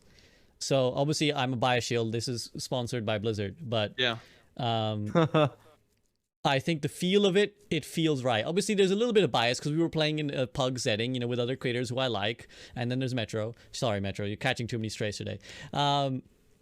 So you know, it's a biased feeling, but it was amazing. It felt like Flat said. It felt like what Overwatch felt like at the start. It felt like what I did mattered. It felt like I could pick whatever I want, largely speaking. Again, there's always going to be some balance gripes. I was like, why should I ever pick Ana when I can just pick Zen? So there's all these kind of considerations to it, but it felt right. It felt like the game we wanted, the game that we all fell in love with. And I do think there are some busted things, but there's a funness to some level of bustedness, right? That's kind of what gets the seats on the you know, or butts in the seat, right? It's like, I want to do this absolutely crazy thing. Like, we've all seen the clips. We've seen Yeatle get nano boosted, Kiriko ulted, and just maul everyone in 2 seconds. You want to see a little bit of busted stuff, as long as it doesn't become oppressive. That's the problem, I think, when it's like, this is the only thing you got to pick, right? That's it. That's when it becomes boring. That's when you're like, snooze, I know every game I'm gonna have to go up against double shield or goats or whatever. But the little bit of that like magic of, I cannot believe what this hero does, is what makes Overwatch fun, I think. And I definitely think that whatever I've seen and played captured that for me. And I also think that there's been a healthy diversity in the life of Overwatch 2 so far, barring one patch, in terms of what we've seen at the pro level. And this is where I want to get AVRL's opinion, because I was talking to you about this before the podcast, but it seems like so far the pro meta has been maybe more diverse than it's ever been. Absolutely. I think there was a stat line first week of, we're currently in the Countdown Cup, which is the last tournament stage before we head into playoffs and then eventually into finals in Anaheim for the Overwatch League finals. But, 1 week ago in week 1, there was a stat line, something like every single hero on the Overwatch roster available, minus Kiriko, obviously, so everything up to Jungle Queen, has seen legitimate playtime. And when I say legitimate playtime, I don't mean walk out of spawn, go for a hook, and go back and change. Like, actually roll out, play a fight, go through everything. Every single hero had seen legitimate playtime except for 2. Like, I'm trying to remember which 2 it was. For the life of me, I can't remember. I'm not even convinced that Junkrat didn't see. Because there are some comps that, like, on League Junk Control Center, you do sometimes play Junk. Possibly, I legitimately can't. I know. Junk and Bastion. That's what chat's saying. It's Junkrat and Bastion. Maybe Bastion. Maybe Bastion. Sim did get play. Sim saw serious game time in a Rhine comp. So a bunch of. I mean, like, we're talking 30 out of 33 though. Time. That's pretty good. Like 30 that's out a of great 32 number. is pretty good. That's a really, really good number. And surprisingly, you wouldn't expect to see that in 5v5 over 6v6 when there's one less hero. So yeah, and the thing that I think the most positive for me was that tank meta is very, very open. Obviously, there's going to be major preferences for certain tanks over others. Like, you might see a tiny bit of Hog games play, and you're never going to see that much compared to like the Winstons, and currently D.Va Zarya is kind of dominating as well. I think those are the top 3 heroes at the pro level. Generally speaking, we're in for a pretty fun stage, and then Kiriko is going to be added into the playoffs for the playoffs portion. So by the time we hit the finals in Anaheim, and people that want to tune in for Al for playoffs, you are going to see Kiriko in the hands of pro play for Al, and I can't wait for like the real lunatics like Shu and stuff get their hands on that, like some of the insane flex supports that we have. Generally speaking, though, I think over the course of this year, like I'm not going to say it's been perfect, because you can only do so much in a beta. There's been bugs that have been needed to dealt with. We have obviously had a major Junker Queen meta as well, which did get a bit stale, but look, I'm glad she at least had her time in the sun, right? We got to see her in professional play, and I ended up starting to like the meta slightly when you still saw a lot of Soj and Genji pop off moments. The mid-season Madness tournament, which is kind of like League of Legends MSI, it's like the big international invitation at the middle of the year, was probably some of the best Overwatch I've ever seen in terms of across the entire history of all professional Overwatch or any organized Overwatch. It had the highest level of gameplay, with some of the most diverse strategies, like map-to-map strategies. You had to actually substitute different players in with specific hero pools to execute certain map-specific strategies, map-to-map, and it meant map choices were very important. So for coaching staff to actually select and counter map trades and work through that kind of deep meta strategy as well was very entertaining, and just high level of skill ceiling across the board. I mean, that's one of the greatest things about 5v5 is just allowing skill expression to come through. I've never seen that before in the history of professional Overwatch. Like, not to this level. The level of skill expression we have in 5v5 is the highest it's ever been. Obviously my wish is that, like, despite most people agreeing it was probably the best Overwatch they'd seen. You know, it would be nice if the viewership was high, but I'm convinced that, you know, with more players returning, and hopefully with some more Overwatch League incentives, that could be a future thing that is boosted as well. But you know, it's just been good to see that what dedicated audience there has been have been very they unanimously felt like we were watching some of the best Overwatch we'd ever seen. So that is a good sign for me. It's a really good sign. I think it's almost like a dream scenario. If you asked about that, you know, when 5v5 was first announced, like many people felt like it was reaction, like it was just like it was a bad decision made to counter bad balance. But the fact that we're in that world now, I think, you know, the devs deserve a lot of credit. If at the pro level we're seeing that much diversity, that's an amazing, like, we can't ask for better than that, right? Like, realistically, you're never going to get 32 out of 32 being played all the time. Like, that's just not possible. So that's really, really great. There is one more thing, and it is kind of relevant to Owl as well, that we can discuss that's just been announced, which is the Calling All Heroes initiative. Guys, you got time for me to quickly cover that and read out Sure. the announcement? Mm-hmm. So I'm just going to quickly pull it up on screen for those of you who can see my stream. Flats, you can go ahead and pull it up for yours if you'd like. I'm just going to read out. So this is a new initiative by Blizzard called Calling All Heroes. So it says, a joint program of Overwatch and the Overwatch League Calling All Heroes mission is to build an inclusive game and competitive environment for everyone. We are excited to announce a few initiatives this year that pursue the goal by focusing on equity, visibility, and community support for underrepresented genders. Developers, the league office, teams, casters, players, and fans will all have an important role to play when it comes to making Overwatch a safe and welcoming community. The game team is implementing a new initiative called Defense Matrix, an infrastructure of systems designed to protect gameplay integrity and promote positive behavior in Overwatch 2. Defense Matrix fortifies Overwatch's security and game experience through aspects like SMS Protect, audio transcriptions, and all the new first-time user experiences, FTUE, to name a few that we've covered already. As the game continues to level up Defense Matrix, we're also striving to open new paths in the competitive ecosystem for players and talent. With that, we are thrilled to announce our two main programs this year, Challengers Cup and Caster Bootcamp. Challengers Cup will run alongside Path to Pro in the fall and winter as an additional competitive avenue for underrepresented genders. This tournament is not a replacement for Path to Pro. Rather, we hope it will serve as an entry point for underrepresented genders to jump into the broader Overwatch esports ecosystem, and we encourage all who are eligible to participate in both the Challengers Cup and Path to Pro. We're partnering with Radiant, a production company and platform for underrepresented genders, to host the upcoming Challengers Cup. It is my absolute honor to support the Calling All Heroes Challengers Cup through, whatever, skip what that guy has to say. Here's the event format, with details subject to change.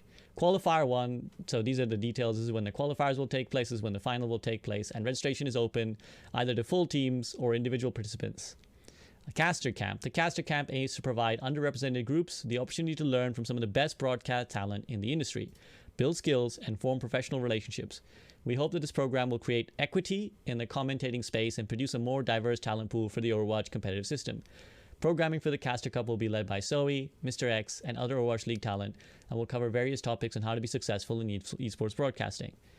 And then there's some more details here. So basically that should summarize this new initiative. So really, I think a really great step from Overwatch to kind of, as they keep saying, equity and allow underrepresented genders a better sort of piece of the pie. So AVRL, I want to take it to you first here as the resident kind of Overwatch League expert. How do you feel about this?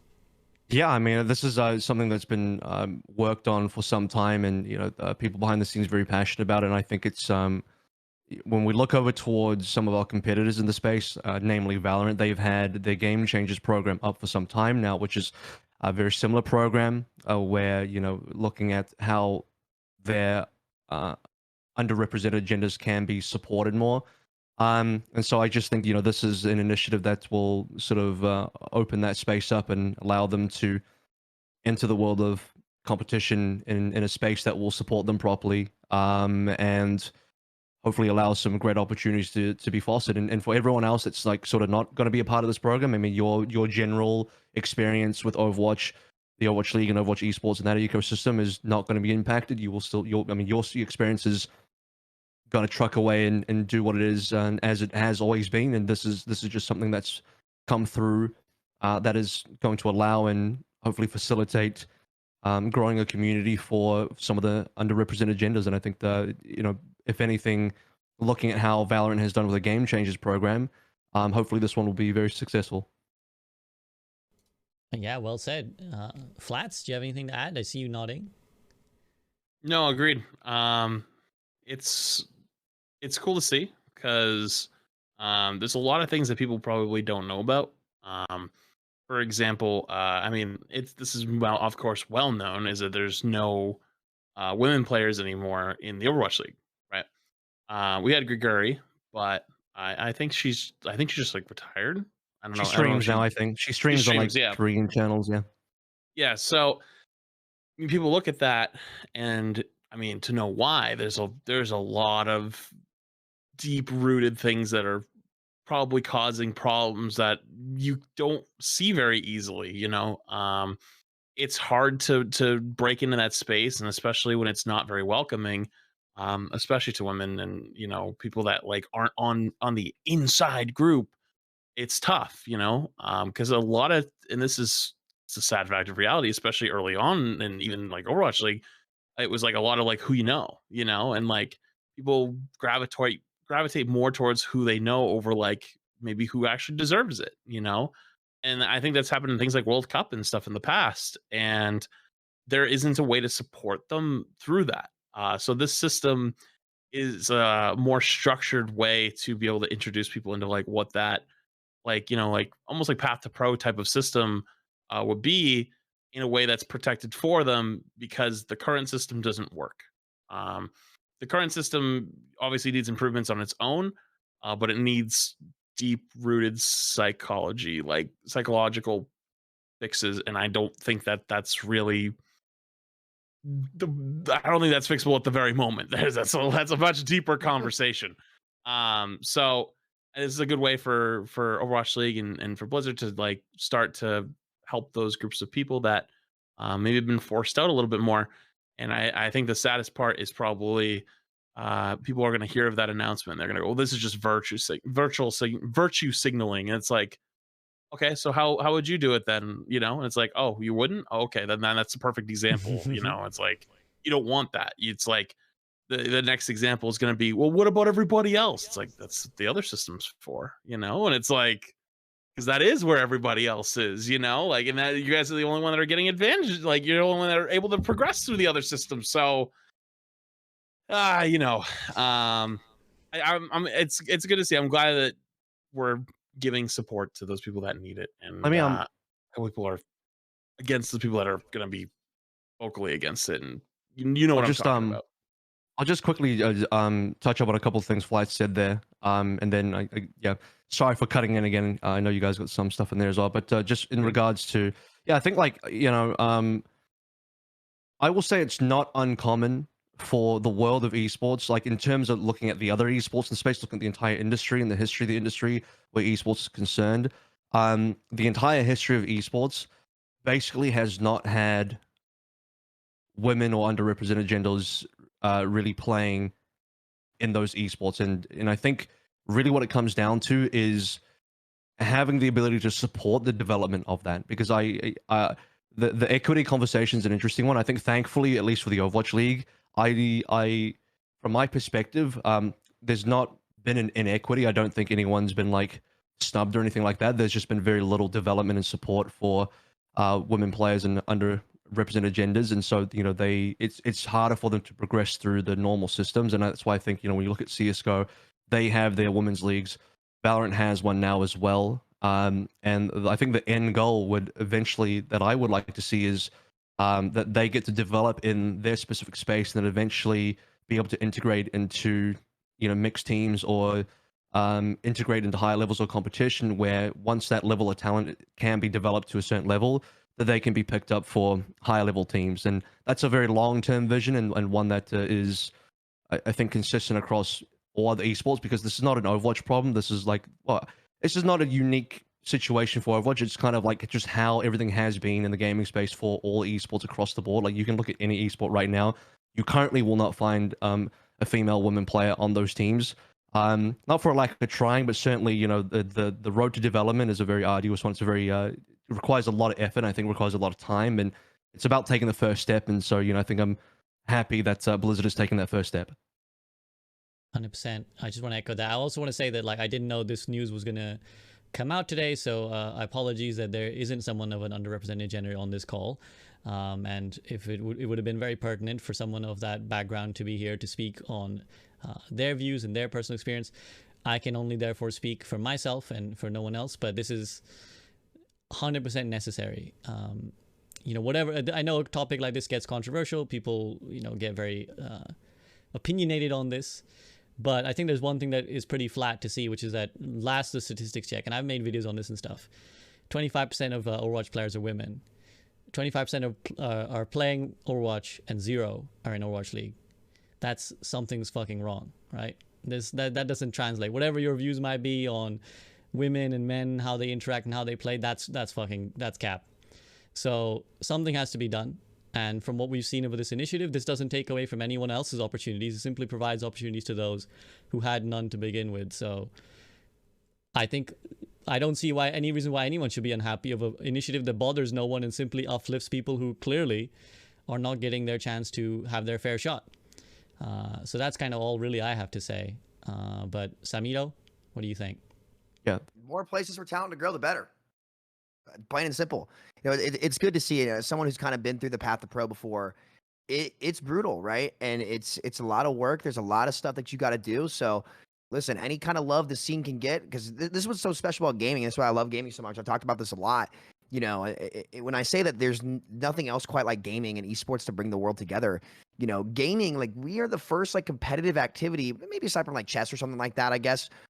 Actually, even chess, because now you can't play. Well, I guess you can't play chess across the world. That's kind of technology. Like if you're playing online chess against somebody else, you could do that. But I think that gaming is the first place where it doesn't matter who you are, where you're from, what you look like. Like everybody should have the opportunity to play. Like it's beautiful. Like there's not been anything else in humans' history where, like your genetics, like you can become something no matter who you are, where you're from. That's really, really beautiful. So to see more opportunities for people in general, no matter who you are, where you're from, I love that. I love that, especially in a space where, you want to see a lot of diversity, especially a game that has a lot of diverse backgrounds, a game that has a scope of like portraying the world in a way that no one else has ever been able to artistically create. I think is super, super cool. So anytime there's more opportunities for people, I don't really understand. Like, I've heard both the arguments, and back when I was in the path to pro, I might have had a very different view, because like when you're grinding the path to pro, it's like, you got to do this. You got to work hard. Like it's brutal. But when you step back and get some more perspective, more opportunities for more people is always a good thing. I don't ever think, if anyone says that's a bad thing, I'm just going to disagree with that one. But no, this is any love that the path to pro can get. Anybody, the more people that get to experience it, I think is something special. And I really hope that as many people as possible take the chance to get in that team environment, take the chance to really realize your potential, because you don't realize what you're capable of until you sit down and show up and do it. And you will blow yourself away. You got to push yourself, and seeing more people get the opportunity to do that is always, always, always going to be a great thing. Because especially in this game's path to pro is really something special. So I really want to see more people getting out there and getting after it and having fun and enjoying it's I can't even, you just got to do it. Just show up, and you'll be blown away as to how much fun you have and how much you learn about yourself. One last thing from me on this is just a reminder to people, in terms of anyone with negative feeling towards it, just remember, it doesn't impact anyone else. So there's no, there shouldn't be a downside that you feel from it, because if you're not within the demographic that this is supporting, your experience is still what it is today. It's still the same. So there's no downside at all. So I don't see I personally wouldn't see any reason for any sort of negativity. This is only a positive thing from my perspective. Yeah, again, I think the normal argument of this is taking away from someone else's spot doesn't apply, because nobody's getting anything taken away. So yeah, concur. And just seems like a really good job. And I'm really glad that Overwatch are taking these initiatives, and this isn't something that was kind of forced upon them. This is something they've done on their own accord. So I think credit where credit is due. Kudos to whoever was involved in the community team to make this happen. Now, we have been rambling on for quite a while, fellas. It's been a while, so we had to get it all out, and there was a lot to discuss. But there's A last chance now for us to get our final concluding thoughts. And you guys always know I always like to ask you some sort of open-ended final question. So yeah, I mean, Tuesday, the promised land, never thought it would come. 2019 it was announced, and here we are now on the precipice. The gates of heaven are about to open, and we're about to be let in. So kind of what is your short-term and long-term hope for like how Overwatch 2 launches and how it goes? I'm gonna start with Flats.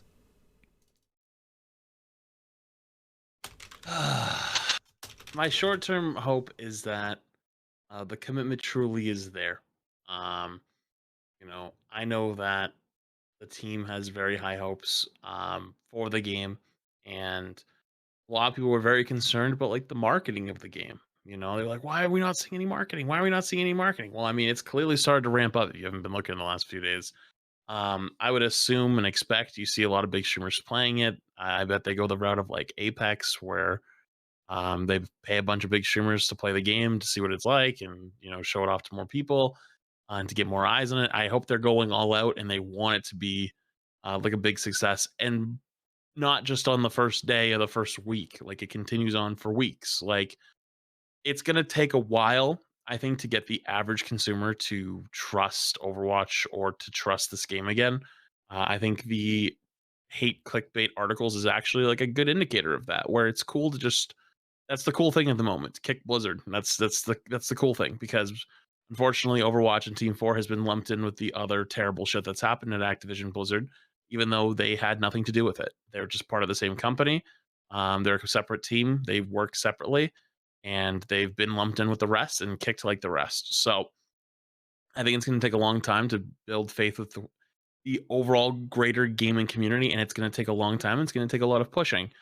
So my short-term goal is I hope that people will give it a shot, and hopefully they enjoy the game, and people will want to keep streaming it and keep playing it. I'm hoping that it like goes to like, I'm not expecting it's going to compete with like Fortnite and Apex long term for at least a little bit. It's going to take some time. But like, long term goes to like a 30, 40, 50,000 average viewership on Twitch, and starts to get people to at least try it, because that free to play barrier, of course, being free to play means that more people will at least have a shot of trying it, and there's no downside. If you don't like it, uninstall it. If you like it, then you can keep playing it. And I think it's going to take a bit, and I know the team wants to commit to it. I just hope that it, of course, follows through. I have no reason to doubt at this point, but my long-term hope is they commit to keep pushing the game and pushing for it to keep going and living on, and we never ever have to look back at those dark days of Overwatch 1 and those pits of despair, because I don't think I can do it again. Mm-hmm. I don't Agreed. think any of us can. AVRL? Yeah, I think short term, I'm hoping for a very smooth launch, and for people that to echo Flats, give it a chance again. For people that haven't looked at Overwatch in a while, give this a fresh look, hopefully with judgment aside, and just with a bit of objectivity, because I know I think the thing that has annoyed me a lot in the past few weeks to a month, and certainly the last few days, is a lot of swaying of opinions through negativity, which then sort of carries through and creates certain biases in salespeople's opinions before they've even tried it. And I think I would just love for people to be objective and just give it a go, find out for yourself if you like it or not, decide for yourself whether it's a game for you, whether the monetization model is for you. If it's not for you, don't purchase anything, don't play the game, even if that's the level you want to take it to. Otherwise, be responsible, buy what you want to buy, don't buy what you don't want to buy. And I would longer term, I just like to see this game be able to compete with some of the other mainstay giants in the industry. And like I said, I don't have any grandiose expectations or dreams or fantasies about this being as big as Apex or League of Legends. I'd take half of that. I'd take 50%, like 40% of that even. It doesn't need to be 100 to 150 million monthly player game. Like I'll take 50 million. And I'll take being able to quadruple or more our current audience. That would already be a gigantic win. And then beyond that, I'm looking for stability and growth, because I think with Overwatch 1, we started really strong, we started really big, but we were on a sliding scale down.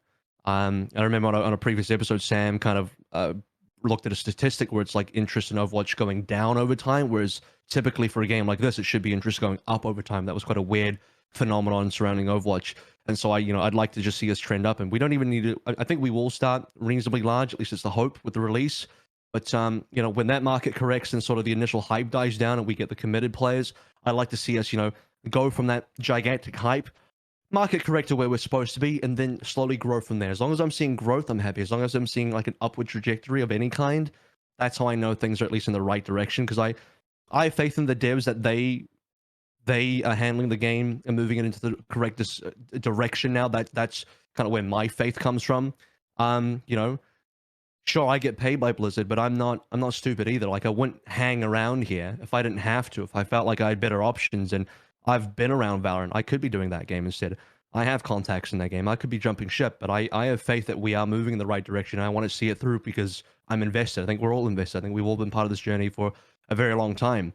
And to me, there's not going to be an Overwatch 3. This is it. Like, this really is it. This is the commitment to the free-to-play, to the long-standing live service model. And either this works, or I guess I'm done as well. So like this really just, to me, it has to work. And I think, based on the decisions that I've seen and the direction that we are going, I have a lot of faith that it will work. And selfishly as well, I hope that this will, allow people to enjoy and get into potentially viewing the esport, the Overwatch League, and doing that as well. Completely optional experience, and doesn't impact anybody. If it's not for you, doesn't impact you, doesn't change anything about what your experience in Overwatch is. But with the larger player base, hopefully there's a bit more support from the audience there as well, because I would love to share that passion with everyone that I can. Well spoken. Samito.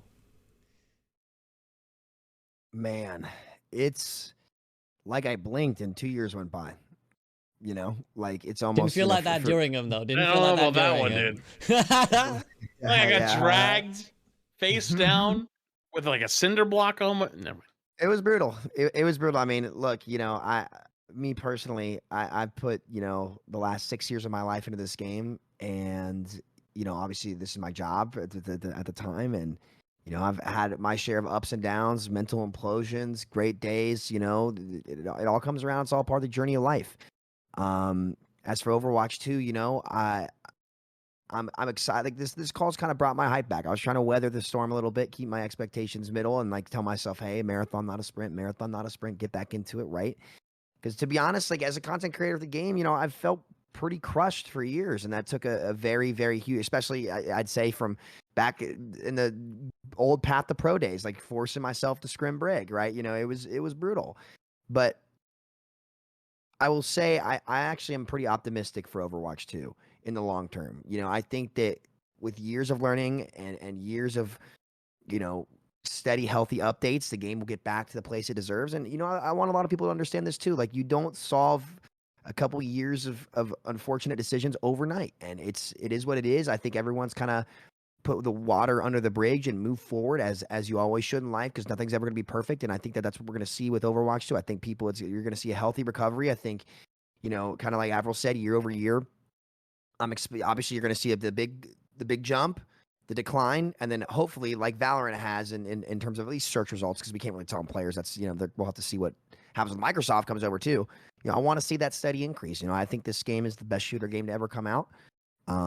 You won't ever see anything as polished as this, and it deserves justice. It deserves to be at the top of the world, and I think that there's a very good chance that we will see that happen. But my guess right now, if I had to guess, I'd say by early 2024, when hopefully PvE missions start coming out and they start to like really get to like the new form of Overwatch. As a huge Borderlands fan, I've kind of talked about this, right? And Wonderlands 2 was fantastic. I don't know if anybody played Wonderlands. Whoa, fantastic game, beautiful. Just needed more. I'm excited, so I'm trying to keep my patience. I've trying to get to that adult arc of my life where I'm slowing things down a little bit, and taking a step back, So it's been a big personal journey for me over the last couple of years, and trying to figuring out who I am. And Overwatch, has made me grow because of it and learn so much. And not everyone who grew up in kind of the bubble that I did was fortunate enough to meet the people here that give a new perspective that this game can offer the world. And finding that balance is going to be really important And I think that the message that this game's going to send, and the gameplay, most importantly, that transcends all, is going to bring a lot of people together. And I think it's going to be a great thing. So I'm excited. I'm bullish on it. I think that we'll see in 2 years who's on top of the people want to keep hating. We'll see in 2 years. And again, I don't know for sure, but personally, let's wait and see. 100%. I mean, from my POV, I know when I say what I'm about to say, people are going to bring the shill accusations again. But what I would say to counter that is that, again, I went to the summit as low as expectations could be. I mean, how much lower could your expectations be when your assumed intention is, I'm never making an Overwatch video again. I'm probably never playing Overwatch again. And I can only give you guys my perspective, right? Because we all have our perspectives. I don't blame anyone who is inherently distrustful of Blizzard. I mean, as a game of Overwatch, they've made many bad decisions. As Flats mentioned as well, the company has been lumped in with a lot of bad behavior, and the love that maybe 2010s era Blizzard had, where everyone in the gaming industry seemingly adored them, is now about far away as it could be, where actually it's fun to shit on Activision Blizzard. They're the bad guys of the gaming industry. But all I can tell you is my perspective, having met the devs there and seen what they showed me. And these guys are in this shit. They're in this shit to win, right? And this is basically a new team in many ways. Jeff is no longer here. Aaron is in charge. In the time that Aaron has been in charge, I just cannot describe how good a job he's done turning it around from a dead game in development limbo, essentially, to now being, here's the free-to-play model, here's a battle pass, it's pretty fair, here's these heroes, here we're going to release now, we've got this marketing campaign. It is a 180 from where we were. Now, Aaron has done a fantastic job, but more than that, I think what's amazing about Overwatch currently is that we've been around as a game long enough that the devs who have been brought in now, remember, they've tripled the size of the team or whatever, they are fans of Overwatch. Again, you can tell when you're speaking to people whether they're like saying a marketing pitch or whether they genuinely mean what they say. And like every dev that I spoke to, they love this game. They're genuinely like, oh, I got into Overwatch because I played, I was whatever rank and I was playing with my friends and I loved this character, I loved that thing. They were brought to this game with the same love that we were brought to this game with, right? The reason that we played this game is the reason they played this game. So this isn't a corporate job for them. This isn't like a paycheck. I mean, it is going to pay their bills. They need to earn some money, but they love this game. And having seen that, having seen what the plan is for the future, I have so much belief. I have so much belief in this game. So reinvigorated. And even though I hate Overwatch 1 and refuse to play it ever again, I'm very, very excited to play Overwatch 2. And I think the future is really bright. I don't see this game missing. You can clip it. You can rub it in my face when we tank. But I don't see this game missing. So just wait and watch, I think, as Samito would probably say. Just wait and watch. And on that note, fellas, anything else to add before we peace out for another great episode? And I'm very thankful for your time again. Thanks for having me on. My first time on the show. I enjoyed all of your company and all your opinions and all the discussions. It was brilliant. Thank you. Dude, you're fantastic. Seriously, that was a really, really fun podcast. You brought some great takes to the table, and I love the energy too. So that was really, really great to have you. I had to snag him. We had to make a 5th box. Yeah, we need that AVRL. We do. Guys, please do check out AVRL and everyone else on the podcast. Again, ! before their names will bring up all their socials. So please do make sure you show them any love. If you've shown this podcast any love, please show the people who make it as good as any love you can. And on that note, yeah, I'm gonna peace out here. My stream will continue in a bit. Flats, I don't know if your stream is gonna continue. I'm gonna take a little bit. Yeah, I'm gonna take a quick food and water break, but then I'll be back. I had to pee for 2 hours. I know, me too. So I'll peace out for a little bit, guys. But thank you so much for joining me once more to the Group Up cast, and thank you, AVRL, for your first appearance, a fantastic one. Thank you. Have a good one, guys. Peace.